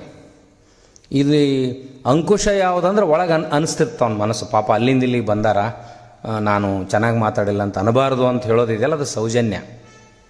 ಅದರ ನಿಖರವಾಗಿ ಹಿಂಗೆ ಮುಖಕ್ಕೆ ಹೊಡೆದಂಗೆ ಹೇಳೋದಿದೆಯಲ್ಲ, ಅದು ಕಣ್ಣಿಗೆ ಕಾಣೋದು. ಹಾಗೆ ಬಾರದಯ್ಯ, ಆನೆ ದೊಡ್ಡದು ಅಂಕುಶ ಸಣ್ಣದಂತ ಅನ್ನಕ್ಕೆ ಬರಂಗಿಲ್ಲ. ನೋಡಿ ಎಷ್ಟು ಅದ್ಭುತವಾದ ವಚನ. ಗಿರಿ ಘನ ವಜ್ರ ಕಿರಿದೆನ್ನಬಹುದೇ. ದೊಡ್ಡ ಪರ್ವತ, ಅದನ್ನು ನಿಧಾನಕ್ಕೆ ಕತ್ತರಿಸಿ ಹಾಕ್ಲಿಕ್ಕೆ ಒಂದು ಸಣ್ಣ ಹುಳಿ, ಅದು ಡೈಮಂಡ್ ಕಟ್ಸ್ದೆ ಡೈಮಂಡ್ ಅನ್ನೋ ಹಾಗೆ ಅದು ಸಣ್ಣ ಹುಳಿ, ಅದು ಸಣ್ಣದಿದೆ, ಅದ್ರ ನಿಧಾನಕ್ಕೆ ಕತ್ತರಿಸ್ತಾ ಹೋದಂಗೆಲ್ಲ ಅದು ನಾಶ ಮಾಡ್ತದೆ. ಅದನ್ನು ಸಣ್ಣದನ್ನಾಗಿ ಬರಂಗಿಲ್ಲ. ತಮಂದ ಘನ ಜ್ಯೋತಿ ಕಿರಿದೆನ್ನಬಹುದೇ. ಇಷ್ಟು ರೂಮೆಲ್ಲ ಕತ್ತಲೆ ಆಗಿರ್ತದೆ, ಒಂದೇ ಒಂದು ಸಣ್ಣ ಕಡ್ಡಿಗೆ ಇರಿದ್ರೆ ಪಕ್ಕಂತ ಕತ್ತಲೆ ಮಾಯ ಆಗ್ತದೆ. ಅಷ್ಟು ದೊಡ್ಡ ಕತ್ತಲು ಒಮ್ಮೆಲೆ ಹೆಂಗೆ ಮಾಯ ಆಯಿತು? ಹಾಗೆ ಮರಹು ಘನ ನಿಮ್ಮ ನೆನೆವ ಮನ ಕಿರಿದೆನ್ನಬಹುದೇ. ನಾ ಮರ್ತು ಬಿಟ್ಟೇರಿ, ನನ್ನ ನೆನಪಿಲ್ಲ ಅಂತ ಅಂದದ್ದು ಸಡನ್ಲಿ ನೆನಪಾಗತ್ತಲ್ಲ, ತಕ್ಷಣಕ್ಕೆ ನೆನಪಾಗತ್ತಲ್ಲ, ಅದನ್ನ ಹೆಂಗೆ ಸಣ್ಣದಂತೀರಿ ನೀವು? ಐನ್ಸ್ಟನ್ಗೆ ಏನೋ ಆಟೋಮಿಕ್ ಎನರ್ಜಿ ಬಗ್ಗೆ ಹೊಳಿತಲ್ಲ, ಸಣ್ಣ ವಿಷಯನೇ ಹೊಳಿತಲ್ಲ, ಅದು ಎಷ್ಟು ದೊಡ್ಡ ಬೆಳಕನ್ನು ಕೊಡ್ತು. ಸೈನ್ಸ್ ಆ್ಯಂಡ್ ಟೆಕ್ನಾಲಜಿ ಮಾವಿನ ಇದು ಆ್ಯಪಲ್ ಮರದಿಂದ ಬೀಳೋದನ್ನು ನೋಡಿ ಅಯಸ್ಕಾಂತ ತೇರಿ ಹೊಳಿತಲ್ಲ. ಆ್ಯಪಲ್ ಟ್ರೀ ದೊಡ್ಡದು, ಆ್ಯಪಲ್ ದೊಡ್ಡದಲ್ಲ, ಅದು ಬಿದ್ದಾಗ ಅವನ ಮನಸ್ಸಿನಲ್ಲಿ ಹೊಳಿತಲ್ಲ, ಅದು ಭಾಳ ದೊಡ್ಡದು. ಹಾಗೆ ವಚನಕಾರರು ಅಥವಾ ಬದುಕಿನ ಶಾಸ್ತ್ರ ಏನು ಕೊನೆಗೆ ವಚನಕಾರರು ಕಲಿಸಿದ್ರಂದ್ರೆ, ನೀವು ಏನೇ ಇರ್ರಿ, ನಿಮ್ಮ ಮನಸ್ಸು ಕಾರಣ. ಎಲ್ಲ ವಚನಗಳನ್ನು ಆಧಾರ ಏನಂದ್ರೆ ಅಲ್ಲಿ ಎರಡೇ ವಿಷಯಗಳದಾವೆ: ದೇಹ ಮತ್ತು ಮನಸ್ಸಿನ ನಿಯಂತ್ರಣ. ದೇಹ ಮತ್ತು ಮನಸ್ಸಿನ ನಿಯಂತ್ರಣದ ಸಂಘರ್ಷ, fight between human mind and body. ಆಮೇಲೆ ಹಾಗಿದ್ದರೆ ನಾವು ಇಷ್ಟೆಲ್ಲ ಸಾಧನೆ ಮಾಡ್ತೀವಲ್ಲ, ಇಷ್ಟೆಲ್ಲ ನಾವು ಗಳಿಸ್ತೀವಲ್ಲ. ಈಗ ಉದಾಹರಣೆಗೆ ನಾನು ಬರ್ತಾ ಅಣ್ಣವ್ರಿಗೆ ಕೇಳಿದೆ, ನಿಮ್ಮ ವೃತ್ತಿ ಯಾವುದು, ನಿಮ್ಮ ಅದರ ವೃತ್ತಿಯಿಂದ ಬರುವಂಥ ಆದಾಯ ಏನು ಅಂತ ನಾವು ಯಾಕೆ ಕೇಳ್ತೀವಂದರೆ, that is a physical growth of a man. ನಾನು ಏನಾಗಬೇಕು, ದೊಡ್ಡವನಾಗಬೇಕು, ಎಷ್ಟೆಲ್ಲ ಸಾಧನೆ ಮಾಡಬೇಕು ಅನ್ನೋದಕ್ಕೂ ಕಾರಣ ಏನಿರುತ್ತೆ, ನನ್ನ ಮನಸ್ಸಿನಲ್ಲಿ ಮುಟ್ಟಿದಂಥ ಆಸೆ ಇರ್ತದೆ. ಆ ಮನಸ್ಸಿನಲ್ಲಿ ಹುಟ್ಟಿರುವಂಥ ಆಸೆಯಿಂದನೇ ನೀವೆಲ್ಲ ಸಾಧಿಸ್ತೀರಿ. ಕೊನೆಗೆ ಹೇಳ್ತಾರೆ ಮತ್ತು ವೈರಾಗ್ಯದಲ್ಲಿ, ಅವ ಏನಿದ್ರೆ ಅಂತ ತೊಗೊಂಡೋದು ನನ್ರಿ ಅಂತ. ಸಾವಿರಾರು ಕೋಟಿ ಗಳಿಸಿದಂಥ ವ್ಯಕ್ತಿ ಒಬ್ಬ ನಿನ್ನೆ ಸುಸೈಡ್ ಮಾಡ್ಕೊಂಡೋದ್ರ ಬಗ್ಗೆ ವಿಮರ್ಶೆ ಮಾಡಬೇಕಾದಾಗ, ಅಷ್ಟೆಲ್ಲ ಗಳಿಸಿದ್ರಲ್ಲ ಅವರು ತೊಗೊಂಡು ಹೋದ್ರೇನು ಅಂತ. ಗಳಿಸೋ ವ್ಯಕ್ತಿಗೆ ಅದು ಗೊತ್ತಿರ್ತದೆ, ನಾ ತೊಗೊಂಡು ಹೋಗಂಗಿಲ್ಲ ಅಂತ. ಆದರೆ ಯಾಕೆ ಗಳಿಸ್ತಾನ ಅಂತಂದ್ರೆ ಅವನ ಮನಸ್ಸು ಹಂಗೆ ಹೇಳ್ತಿರ್ತದೆ. ನಮ್ಮ ಮನಸ್ಸು ಏನನ್ನಾದರೂ ಸಾಧನೆ ಮಾಡೋಕ್ಕೆ ಹೇಳ್ತಿರ್ತದೆ. ಆಮೇಲೆ ಶರಣರು ಏನು ಹೇಳಿಕೊಟ್ರು ನಮಗಂದ್ರೆ, ಯಾವುದು ನಿನಗೆ ನಿನ್ನ ಮನಸ್ಸಿಗೆ ಮತ್ತು ದೇಹಕ್ಕೆ ಹಿತಮಿತವಾದ ತೃಪ್ತಿಯನ್ನು ಕೊಡ್ತದೆ ಅದನ್ನು ಮಾತ್ರ ಆಚರಣೆ ಮಾಡಿರಿ ನೀವು, ಅದರ ಆಚೆಗೆ ಇರಬಾರ್ದು ಅಂತ. ಯಾಕಂದರೆ ವಾಸ್ತವದ ಸತ್ಯ ಏನು, ನಿನ್ನ ಪಾಪ ಪುಣ್ಯ ಪ್ರಶ್ನೆ ಅಲ್ಲ. ನೀನು ಏನು ಮಾಡಿದರೂ ನೀನು ಅದನ್ನು ಯಶಸ್ಸು ಗಳಿಸ್ತೀಯ ಅಂತ ಪ್ರಶ್ನೆ ಅಲ್ಲಿ ಇಲ್ಲ. ಅಂತಿಮವಾಗಿ ಎರಡು ಸತ್ಯಗಳು ನಿನಗೆ ಗೊತ್ತದಾವು, ನೀನು ಇದನ್ನು ತೊಗೊಂಡು ಹೋಗಂಗಿಲ್ಲ, ಇದನ್ನು ನೀ ಕೊಂಡು ಒಯ್ಯಂಗಿಲ್ಲ ಅಂತ ಗೊತ್ತಿದ್ಮೇಲೆ ಯಾಕೆ ಕಷ್ಟಪಡ್ತಿ? ಕೆಸರಿನಲ್ಲಿ ಬಿದ್ದ ಪಶುವಿನಂತೆ ಆನು ದೆಸೆ ದೆಸೆಗೆ ಬಾಯಿ ಬಿಡುತ್ತಿದ್ದೇನಯ್ಯ. ನನಗೆ ಗೊತ್ತಿದೆ, ಮತ್ತು ಯಾಕೆ ಬಸವಣ್ಣ ತನ್ನನ್ನು ತಾನು ಕೆಸರಿನಲ್ಲಿ ಬಿದ್ದ ಪಶು ಅಂತ ಕರ್ಕೊಂಡು ಅಷ್ಟು ಸಾಧನೆ ಮಾಡಿದ್ರು ಸಹಿತ? ಆ ದೇಹಕ್ಕೆ ಕಾಣುವ ಆಚರಣೆಗೆ ಬಸವಣ್ಣ ಭಾಳ ದೊಡ್ಡ ಮನುಷ್ಯನಾಗಿ ಕಂಡರೂ ಕೂಡ ಒಳಗಿರುವ ಮನಸ್ಸಿನ ತಲ್ಲಣ ಇದೆಯಲ್ಲ, ಅದು ಹೋಗಲಿಲ್ಲ. ಇದನ್ನು ಬಿಟ್ಟು ಎಲ್ಲೆಲ್ಲೋ ಒಂದು ಕ್ಷಣಕ್ಕೆ ಅನಿಸ್ಬಿಡೋದು, ನಾ ಇಷ್ಟೆಲ್ಲ ಸಾಧನೆ ಮಾಡಿದ್ನಲ್ಲ, ಎಷ್ಟು ಚೆನ್ನಾಗಿ ಸಾಧಿಸಿಬಿಟ್ಟೆ, ಅನುಭವ ಮಂಟಪವನ್ನು ಕಟ್ಟಿದೆ, ಇದರ ಮೂಲಕ ನೀವು ಎಷ್ಟು ಸಾಧಿಸಿದ್ರಿ. ಹಾಗೆ ಒಂದು ಅದ್ಭುತವಾದ ವಚನ ಇದೆ, ಅಂದಣವನೇರಿದ ಸೊಣಗನಂತೆ. ಮನುಷ್ಯನ ಮನಸ್ಸಿನ ಗುಣ ಒಂದು ಹೋಲಿಕೆ ಬೇಕಲ್ಲ. ನೀವೆಷ್ಟೇ ದೊಡ್ಡವರಾಗ್ರಿ, ಎಷ್ಟೇ ಸಾಧನೆ ಮಾಡಿದ್ರು ಕೂಡ ನಿಮ್ಮ ಮನಸ್ಸು ಹೆಂಗಂತಂದ್ರೆ ಪಲ್ಲಕ್ಕಿಯಲ್ಲಿ ಕುಂತ ನಾಯಿ ಹಾಗೆ ಅಂತ. ನೀನೇನಿದ್ರು ಮತ್ತು ನಾಯಿ ನೆಲ್ಲಿ ಕುಂದಿರಿಸಿದ್ರು ಅದು ರಸ್ತೆಯಲ್ಲಿ ಬಿದ್ದಿರೋ ಕಸವನ್ನು ನೋಡ್ತದೆ, ರಸ್ತೆಯಲ್ಲಿ ಬಿದ್ದಿರೋ ಹೇಸಿಗೆಯನ್ನು ನೋಡ್ತದೆ ಅಂತ. ನಮ್ಮ ಮನಸ್ಸಿಗೆ ಇಷ್ಟೊಂದು ಪದೇ ಪದೇ ಎಚ್ಚರಿಸಿ ತಿಳಿಸಿ ನಮ್ಮನ್ನು ಅರ್ಥ ಮಾಡಿಕೊಳ್ಳುವಂತೆ ಮಾಡಿದ ಉದ್ದೇಶ ಏನು? ಇದರ ಆಚೆಗೆ ಏನೂ ಶರಣರು ವಿಚಾರ ಯಾಕೆ ಮಾಡಲಿಲ್ಲ? ಯಾಕೆ ಈ ಮಾತುಗಳನ್ನು ಅವರು ಏನು ಮಾಡಿದರೆ ಕಳಬೇಡ ಕೊಲಬೇಡದಿಂದ ಹಿಡ್ಕೊಂಡು ಎಲ್ಲ ಆಚಾರ ವಿಚಾರಗಳಿಗೆ ಕೂಡ ಕೊನೆಗೆ ಹೇಳ್ತಾರೆ.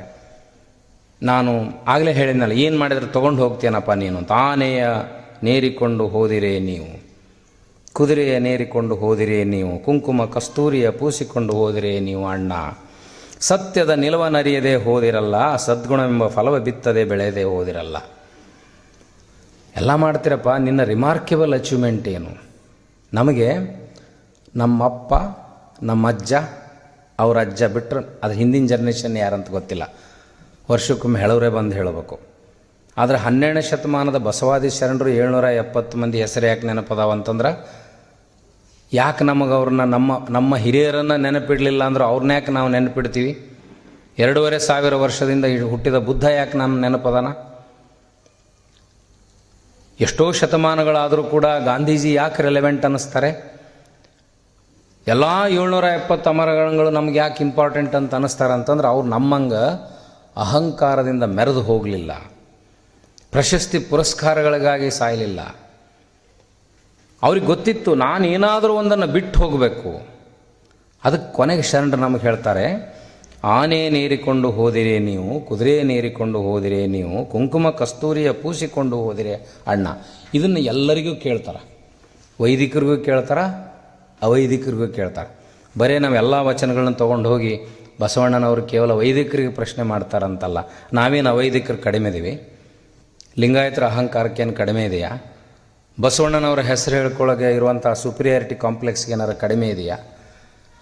ಆ ಶ್ರೇಷ್ಠತೆ ವ್ಯಸನ ಇದೆಯಲ್ಲ, ಅದು ಎಲ್ರಿಗೂ ಕಾಡ್ತದೆ. ನಾವು ಲಿಂಗಾಯತರು, ಅದ್ರಾಗ ಇಂಥ ಲಿಂಗಾಯತರು ಅಂತ, ಅದ್ರಾಗ ಏನು ಸುಪ್ರಿಯರ್ ಲಿಂಗಾಯತರು ಅಂದ್ರೆ ಮುಗಿತಪ್ಪ. ಮತ್ತು ಒಂದೊಂದು ಕಡೆ ಒಂದೊಂದು ಹೇಳ್ತಾರೆ, ನಾವು ದೀಕ್ಷಾದವರು ಏನೇನೋ ಮತ್ತೆ ಹೇಳ್ತಾರೆ, ಒಂದೊಂದು ಕಡೆ ಒಂದೊಂದು ಹೇಳ್ತಾರೆ. ಲಿಂಗಾಯತರ ಮೇಲೆ ಮುಗೀತು. ಮತ್ತು ಇತ್ತೀಚೆಗೆ ಅದನ್ನು ಸಬ್ ಕ್ಯಾಸ್ಟ್ ಹೇಳುವಂಥ ಕುದುರೆ ಏರ್ಕೊಂಡು ಹೋಗೋ ಹೊಸ ಸ್ಟೈಲ್ ಒಂದು ಬಂದಿದೆಯಲ್ಲ. ಹಾಗಿದ್ರೆ ವಚನಗಳನ್ನು ಯಾಕೆ ಹೇಳಬೇಕು ನಾವು? ಜಾತಿಯನ್ನು ಧರ್ಮವನ್ನು ವ್ಯಸನವಾಗಿ ಇಟ್ಕೊಳ್ಳೋದಾದ್ರೆ, ಶ್ರೇಷ್ಠತೆ ವ್ಯಸನವಾಗಿ ಇಟ್ಕೊಳ್ಳೋದಾದ್ರೆ ನಾವು ಯಾಕೆ ಇರಬೇಕು? ಸತ್ಯದ ನಿಲುವನರಿಯದೆ ಹೋದಿರಲ್ಲ. ಯಾವ ಸತ್ಯದ ನಿಲುವು? ಬೇರೆಯವ್ರದ್ದಲ್ಲ, ನಿಮ್ಮದು, ನಂದು. ನನ್ನ ಸತ್ಯದ ನಿಲುವು ಬೇರೆಯವ್ರದ್ದು ಹೇಳ್ತೀವಿ. ಅವ್ರು ಹಂಗೆ ಮಾಡ್ಬೇಕಾಗಿತ್ತು ರೀ, ಇಷ್ಟ ಆಚರಣೆ ಮಾಡ್ಬೇಕಾಗಿತ್ತು ರೀ. ಮೊನ್ನೆ ಎಲ್ಲ ವಚನ ಟಿ ವಿ ನಡೆಸಿ ಎಲ್ಲ ಇಷ್ಟೆಲ್ಲ ಆದಮೇಲೆ ಒಬ್ಬರು ನನಗೆ ಇಂಟರ್ವ್ಯೂ ಆದಮೇಲೆ ಕೇಳಿದ್ರು, ನೀವೆಲ್ಲ ನಡೆಸ್ತೀರೇನು ಸರ್, ಪಾಲಿಸ್ತೀರೇನು ಇದನ್ನಂತಾರೆ. ಕರ್ಮ, ಪಾಲ್ಸರ್ನ ತಂದು ಇಂಟರ್ವ್ಯೂ ಮಾಡ್ತೀನಿ, ಇದ್ರಂಗೆ ಎಲ್ಲರೂ ಆಗಲಿ ಅಂತ ಹೇಳ್ತೀನಿ ರೀ, ನಾ ಪಾಲ್ಸಂಗಿಲ್ಲ ಅಂದೆ. ಮತ್ತು ನೀವು ಪಾಲಿಸಲಿಲ್ಲ ಅಂದ್ರೆ ನೀವು ಯಾಕೆ ಮಾಡ್ತೀರಿ ಅಂತಂದರು. ಅಲ್ಲ, ನಾ ಮಾಡೋರ್ಗಾರ ಪ್ಲ್ಯಾಟ್ಫಾರ್ಮ್ ಕೊಡ್ತೀನಲ್ಲ. ಇಲ್ಲ, ಮೊದಲು ನೀವು ಪಾಲಿಸ್ಬೇಕಂದು. ಇಲ್ಲಪ್ಪ, ನಂಗೆ ಪಾಲ್ಸೋಕ್ಕಾಗಿದ್ದರೆ ಪಾಲ್ಸೋರ್ನ ಯಾಕೆ ಹುಡ್ಕೊಂಡು ಹೋಗ್ತಿದ್ದೆ, ನಾನೇ ಪಾಲಿಸ್ಕೊಂತ ಮನೇಲಿ ಕುಂದಿರ್ತಿದ್ದೆ. ನನಗೆ ಸಾಧ್ಯ ಆಗಿಲ್ಲ, ನನಗಿಂತಲೂ ಸಾಧ್ಯ ಮಾಡಿದವ್ರನ್ನ ಶೋಕೇಸ್ ಮಾಡಲಿಕ್ಕೆ ಅವ್ರು ಇದ್ದಲ್ಲಿ ಹೋಗಿ, ಅವ್ರು ಗುಲ್ಬರ್ದಾಗಿದ್ರು ಗುಲ್ಬರ್ದಾಗ, ಬೀದರ್ದಾಗಿದ್ರು ಬೀದರ್ದಾಗ, ಬೆಂಗಳೂರಾಗಿದ್ರು ಬೆಂಗಳೂರಾಗ ಹುಡುಕೊಂಡೋಗಿ ನಿಮಗೇನಾರ ವಚನಗಳ ಬಗ್ಗೆ ಗೊತ್ತಿದ್ರೆ ಹೇಳ್ರಿ ಅಂತೀನಿ. ಅರವಿಂದ್ ಜೊತೆಯವ್ರದ್ದು ಎಷ್ಟು ಪ್ರಭಾವಿ ಸಂದರ್ಶನ ಆಯಿತು. ನಾ ಮಾಡೋಕ್ಕಾಗಿಲ್ಲ, ನೀವು ಮಾಡಿರಿ ಅಂತ ಕೇಳ್ತೀನಿ. ನನಗೂ ಇಂಗ್ಲೀಷ್ ಪ್ರೊಫೆಸರ್, ನಾನು ಟ್ರಾನ್ಸ್ಲೇಟ್ ಮಾಡ್ಬೋದಾಗಿತ್ತು, ಮಾಡೋಕ್ಕಾಗಿಲ್ಲ, ನೀವು ಮಾಡಿಸಿರಿ, ನಿಮ್ಮನ್ನು ಕೇಳ್ತೀನಿ. ಇನ್ನೊಬ್ರು ಯಾರೋ ಇನ್ನೊಂದು ಸಾಧನೆ ಮಾಡಿರ್ತಾರೆ, ಕೇಳ್ತೀನಿ. ಹೊಳ್ಳಿ ನೀವು ನನಗೆ ಪ್ರಶ್ನೆ ಕೇಳಿದ್ರೆ, ಹೌದಪ್ಪ ನೀವು ಕೇಳೋ ಪ್ರಶ್ನೆ ಸತ್ಯ ಇದೆ, ಆದರೆ ನನಗೆ ಆಗಿಲ್ಲ ಅಂತ ನಾನು ಓಪನ್ ಆಗಿ ಹೇಳಿದ್ರೆ ನನ್ನ ಕೈ ಬಿಡ್ರಿ.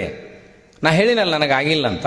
ಇಷ್ಟೆಲ್ಲ ಮಾತಾಡಿದ್ರೆ ನೀವೇನು ಪಾಲಿಸಿರಿ ಅಂತ ಕೆಳಗೆ ಕೇಳ್ತಾರಂತ ನನಗೆ ಗೊತ್ತಿಲ್ಲೇನು? ಇಲ್ಲಿ ಭಾಷಣ ಮಾಡೋಂಗ ಕಮೆಂಟ್ಸ್ನಲ್ಲಿ ಏನು ಹೊಡಿತಾರಂತ ನನಗೆ ಗೊತ್ತಿಲ್ಲೇನು? ಇವನೇನು ಮಗ ಅಲ್ಲಿ ಕುಂತು ಭಾರಿ ಹೇಳ್ತಾನೆ ಹಿಂಗದಾನಂತ ನನಗೆ ಹೇಳ್ತಾರೆ, ಗೊತ್ತಿದೆ ನನಗದು. ಸತ್ಯದ ನಿಲುವು ಅರ್ಥ ಮಾಡ್ಕೊಂಡಿನಿ ನಾನು. ಸದ್ಗುಣವೆಂಬ ಫಲವ ಬಿತ್ತದೆ ಬೆಳೆಯದೆ ಹೋದಿರಲ್ಲ. ಬಿತ್ತಿನೂ ಇಲ್ಲ, ಬೆಳೆದೇ ಇಲ್ಲ, ಕೇಳಬೇಡ್ರಿ ನೀವು. ನಾ ಬಿತ್ತಾಕ ಪ್ರಯತ್ನ ಮಾಡ್ತೀನಿ, ನೀವು ಬಿತ್ತಾಕ ಪ್ರಯತ್ನ ಮಾಡ್ರಿ ಅಂತ ಬಸವಣ್ಣವ್ರು ಹೇಳಿದರು. ನಾವು 770 ಮಂದಿ ಸೇರಿ ಬಿತ್ತಿದ್ದೀವಿ, ನೀವು ಬರ್ರಿ ಬಿತ್ತಾಣ ಎಲ್ಲರೂ ಕೂಡಿ ಅಂತ ಹೇಳಿದರು. ಸದ್ಗುಣವೆಂಬ ಫಲವ ಬಿತ್ತದೆ ಬೆಳೆಯದೆ ಹೋದಿರಲ್ಲ. ಅಹಂಕಾರವೆಂಬ ಸದ ಮದಗಜವನೇರಿ. ಆನಿನೇ ಹತ್ತದೇ ಭಾಳ ಡೇಂಜರು. ಮತ್ತು ಅದರೊಳಗೆ ಮದ ಏರಿದ ಆನೆ ಮೇಲೆ ಕುಂತಿರಲ್ಲ ನೀವು, ಇನ್ನೂ ಎಷ್ಟು ಡೇಂಜರಸ್ ಅದು. ಎಲ್ಲಿ ಅದು ನೀವು ಮದ ಏರಿದ ಆನೆ ಮೇಲೆ ಕುಂತೀರಿ, ನೀವೇನೋ ಮಹಾರಾಜರಂಗೆ ಕಾಣ್ತೀರಿ, ಆದ್ರೆ ಅದು ಮದ ಏರಿದ ಆನೆ ನಿಮ್ಮನ್ನು ಎಲ್ಲಿ ತೊಗೊಂಡೋಗಿ ಒಗಿತೈತಿ ಗೊತ್ತಿಲ್ಲ.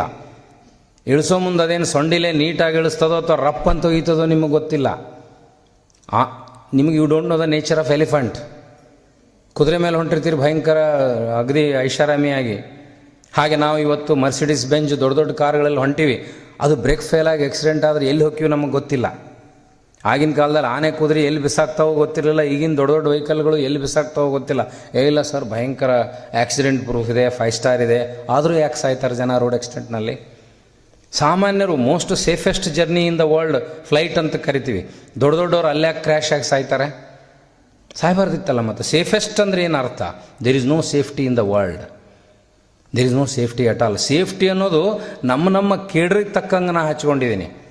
ನಾನು ಬೈಕ್ ಮೇಲೆ ಅಡ್ಡಾಡ್ತೀನಿ, ನೆಲದ ಮೇಲೆ ಅಡ್ಡಾಡೋನು ಸೇಫ್ ಅಲ್ಲ, ಬೈಕ್ ಮೇಲೆ ಅಡ್ಡಾಡೋನು ಸೇಫು. ಬೈಕ್ ಮೇಲೆ ಅಡ್ಡಾಡೋನು ಸೇಫ್ ಅಲ್ಲ, ಕಾರ್ ಮೇಲೆ ಅಡ್ಡಾಡೋನು ಸೇಫು. ಕಾರ್ನಲ್ಲಿ ಸಾಮಾನ್ಯ ಕಾರ್ ಸೇಫ್ ಅಲ್ಲ, ಮರ್ಸಿಡೀಸ್ ಬೆಂಚ್ ಸೇಫು. ಕಾರು ಬೇಡ, ಬಸ್ಸು ಬೇಡ, ದೊಡ್ಡ ದೊಡ್ಡ ಸ್ಟಾರ್ ಬಸ್ಗಳಲ್ಲಿ ತಿರುಗ್ತೀನಿ, ಟ್ರೈನಲ್ಲಿ ತಿರುಗ್ತೀನಿ. ಹೀಗೆ ನಾವು ಕೆಟಗರಿ ಪ್ರಕಾರ ನಮ್ಮ ಜರ್ನಿಯನ್ನು ಮಾಡಿವಲ್ಲ. ಎಲ್ಲೇ ಕ್ರ್ಯಾಶ್ ಆದರೂ ಸಾಯ್ತಾರೆ ಜನ, ಎಲ್ಲಿ ಆಕ್ಸಿಡೆಂಟ್ ಆದರೂ ಸಾಯ್ತಾರೆ. ಏನು ಅಷ್ಟು 100 ಕೋಟಿ ಬೆಲೆ ಬಾಳೋ ಫ್ಲೈಟ್ನಲ್ಲಿ ಕೆಳಗೆ ಬಿದ್ದರೆ ಏನು ಅವ್ರು ಸಾಯ್ದೇ ಇರಂಗಿಲ್ಲ. ಈಗ ವಿಮಾನದಲ್ಲೇ ಬಿಸ್ನೆಸ್ ಕ್ಲಾಸ್, ಆರ್ಡಿನರಿ ಕ್ಲಾಸ್ ಅಂತ ಮಾಡಿರ್ತಾರೆ. ನಾನು ಒಂದ್ಸಲ ಕೇಳಿದೆ, ಇಲ್ಲಿ ಕುಂತ್ರು ಸಾಯಂಗಿಲ್ಲ ಅನ್ರಿ ಅಂತ. ಮತ್ತು ಎಲ್ಲಿ ಕುಂತ್ರು ಸಾಯೋದಾದ್ರೆ ಎಲ್ಲರ ಕುಂದಿರ್ಬೇಕು, ಅಷ್ಟು ಕಾಸ್ಟ್ಲಿ ಯಾಕೆ ಕೊಡಬೇಕು? ಏನಾರು ಯಾರು ಗ್ಯಾರಂಟಿ ಕೊಟ್ಟರೆ ಎಲ್ಲಿ ಬೇಕಲ್ಲಿ ಕುಂದಿರ್ಬೋದಪ್ಪ. We can pay highest amount. ಏನು ಸರ್, ಈಗ ಬಿಸ್ನೆಸ್ ಕ್ಲಾಸಿನ ಆರಾಮಾಗಿ ಕುಂದಿರ್ಬೋದು ಅಂತ.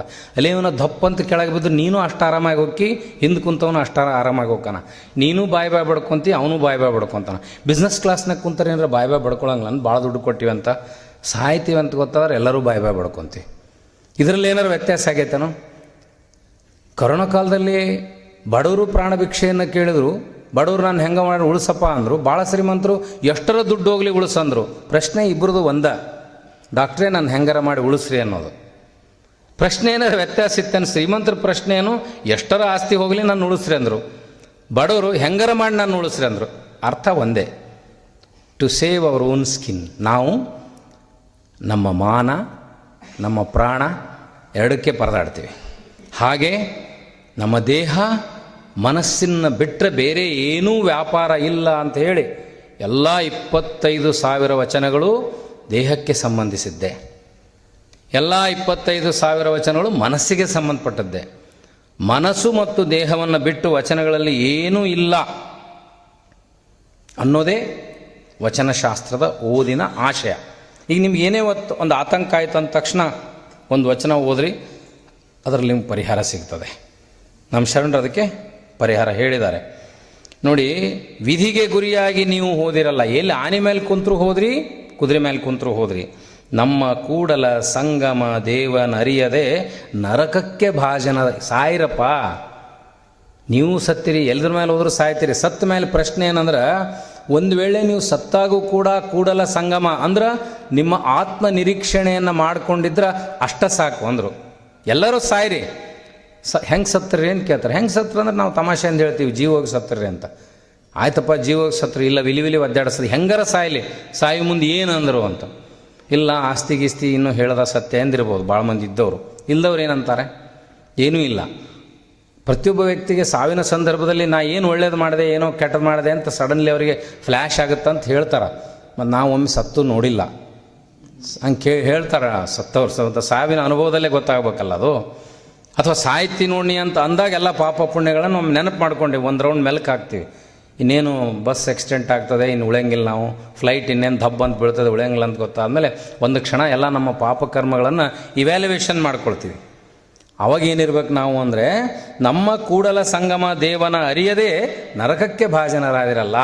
ನೀ ಎಷ್ಟು ಮಟ್ಟಿಗೆ ವಚನಕಾರರನ್ನು ಮತ್ತು ವಚನಕಾರ್ತಿಯರನ್ನು ಅರ್ಥ ಮಾಡ್ಕೊಂಡಿರಿ, ಎಷ್ಟರ ಮಟ್ಟಿಗೆ ವಚನಶಾಸ್ತ್ರವನ್ನು ತಿಳ್ಕೊಂಡಿದ್ದೀರಿ ಅನ್ನೋದನ್ನು ಅರ್ಥ ಮಾಡಿಕೊಂಡ್ರೆ ಅದು ಸರಿಯಾದ ನಿಲುವು. ನಿಮ್ಮ ದೇವರ ಹುಡುಕಾಟ, ನಿಮ್ಮ ಆತ್ಮದ ಹುಡುಕಾಟ, ಬದುಕಿನ ಹುಡುಕಾಟ. ಕೇವಲ ನೀವು ಕಾಡಿನಲ್ಲಿ ಕೂತ್ಕೊಂಡು ತಪಸ್ಸು ಮಾಡೋ ಅವಶ್ಯಕತೆ ಇಲ್ಲ. ಸಂಸಾರದಲ್ಲಿ ಇದ್ದುಕೊಂಡೇ ನೀವು ಎಲ್ಲವನ್ನು ಹೇಗೆ ಸಾಧಿಸ್ಬೋದು, ಆ ಸಂಸಾರದ ಬದುಕಿನಲ್ಲಿ ಇದ್ದುಕೊಂಡು ನೀವು ಇರುವಂಥ ರೀತಿ ಯಾವುದು, ಹೇಮ ನಿನ್ನದಲ್ಲ, ಭೂಮಿ ನಿನ್ನದಲ್ಲ, ಇದೆಲ್ಲ ಗೊತ್ತಿತ್ಕೊಂಡು ಇಟ್ಕೊಂಡಿರಪ್ಪ, ಜ್ಞಾನ ಇಟ್ಕೊಂಡಿರು. ಹೀಗೆ ಎಲ್ಲ ಬಗೆ ಬಗೆಯ ವಚನಗಳನ್ನು ಬಸವಾದಿ ಶರಣರು, ಅಲ್ಲಮ ಪ್ರಭುಗಳು ಪ್ರತಿಯೊಬ್ಬರು ಹೇಳಿದ್ದಾರೆ. ನಾವು ಅದನ್ನು ಅನುಭವಿಸುತ್ತಾ ಸಾಗಿದ್ದೇವೆ. ಈ ಹಿನ್ನೆಲೆಯಲ್ಲಿ ನನ್ನ ಓದಿನ ಅನುಭವ ಮತ್ತು ಜೀವನ ಅನುಭವದ ಆಧಾರದ ಮೇಲೆ ಇವತ್ತು ನಾನಿಲ್ಲಿ ನನಗೆ ಅನಿಸಿದ ವಿಷಯವನ್ನು ಬಹಳ ಕೇರ್ಫುಲ್ಲಾಗಿ ಪ್ರತಿಪಾದನೆ ಮಾಡಿದ್ದೀನಿ ಅಂತ ಹೇಳ್ತೀನಿ. ಯಾಕಂದ್ರೆ ಆಡಿಯನ್ಸ್ ಇದ್ದರೆ ಬರೀ ಹಾಗೆ ಮಾತಾಡಿ ಹೋಗ್ಬಿಡ್ಬೋದಾಗಿತ್ತು. ಬಸವ ಸಮಿತಿಯವರು ನಮ್ಮನ್ನು ಆ ಎಚ್ಚರಿಕೆಯ ಪ್ರಜ್ಞೆ, ಆ ಕಾನ್ಷಿಯಸ್ನೆಸ್ ಇರಲಿ ಅನ್ನೋ ಕಾರಣಕ್ಕೇ ಎದುರುಗಡೆ ಒಂದು ಕ್ಯಾಮ್ರಾ ಇಟ್ಟಿರ್ತಾರೆ. ಕ್ಯಾಮ್ರಾ ಇಟ್ಟು 108 ಮಂದಿ ನೋಡಂಗೆ ಮಾಡಿರ್ತಾರೆ. ಒಂದು ಅರ್ಧ ತಾಸು ಅದಕ್ಕೆ 1008 ಮಂದಿ ಅಕ್ಕಾರ. ಆಮೇಲೆ ಲಕ್ಷಾಂತರ ಜನ ಆಗ್ತಾರೆ, ಕಮೆಂಟ್ ಹಾಕ್ತಾರೆ, ನೀವು ಹಿಂಗೆ ಮಾತಾಡಬಾರ್ದಿತ್ತು, ಹಂಗೆ ಹೌದಪ್ಪ ನಾವು ಒಪ್ಕೊತೀನಿ, ಹಿಂಗೆ ಮಾತಾಡಬಾರ್ದಾಗಿತ್ತು, ನೀವು ಮಾತಾಡೋ ಮುಂದೆ ಬೇಕಾರೆ ಹಂಗೆ ಮಾತಾಡ್ರಿ ಅಂತ ನಾವು ಹೇಳ್ತೀವಿ ಅಷ್ಟೇ. ಹಿಂಗೆ ಮಾತಾಡಬಾರ್ದಿತ್ತು, ಹಂಗೆ ಮಾತಾಡೋದಿತ್ತು ಅನ್ನೋ ಉತ್ತರ ಇಷ್ಟೇ ನಮ್ಮದು.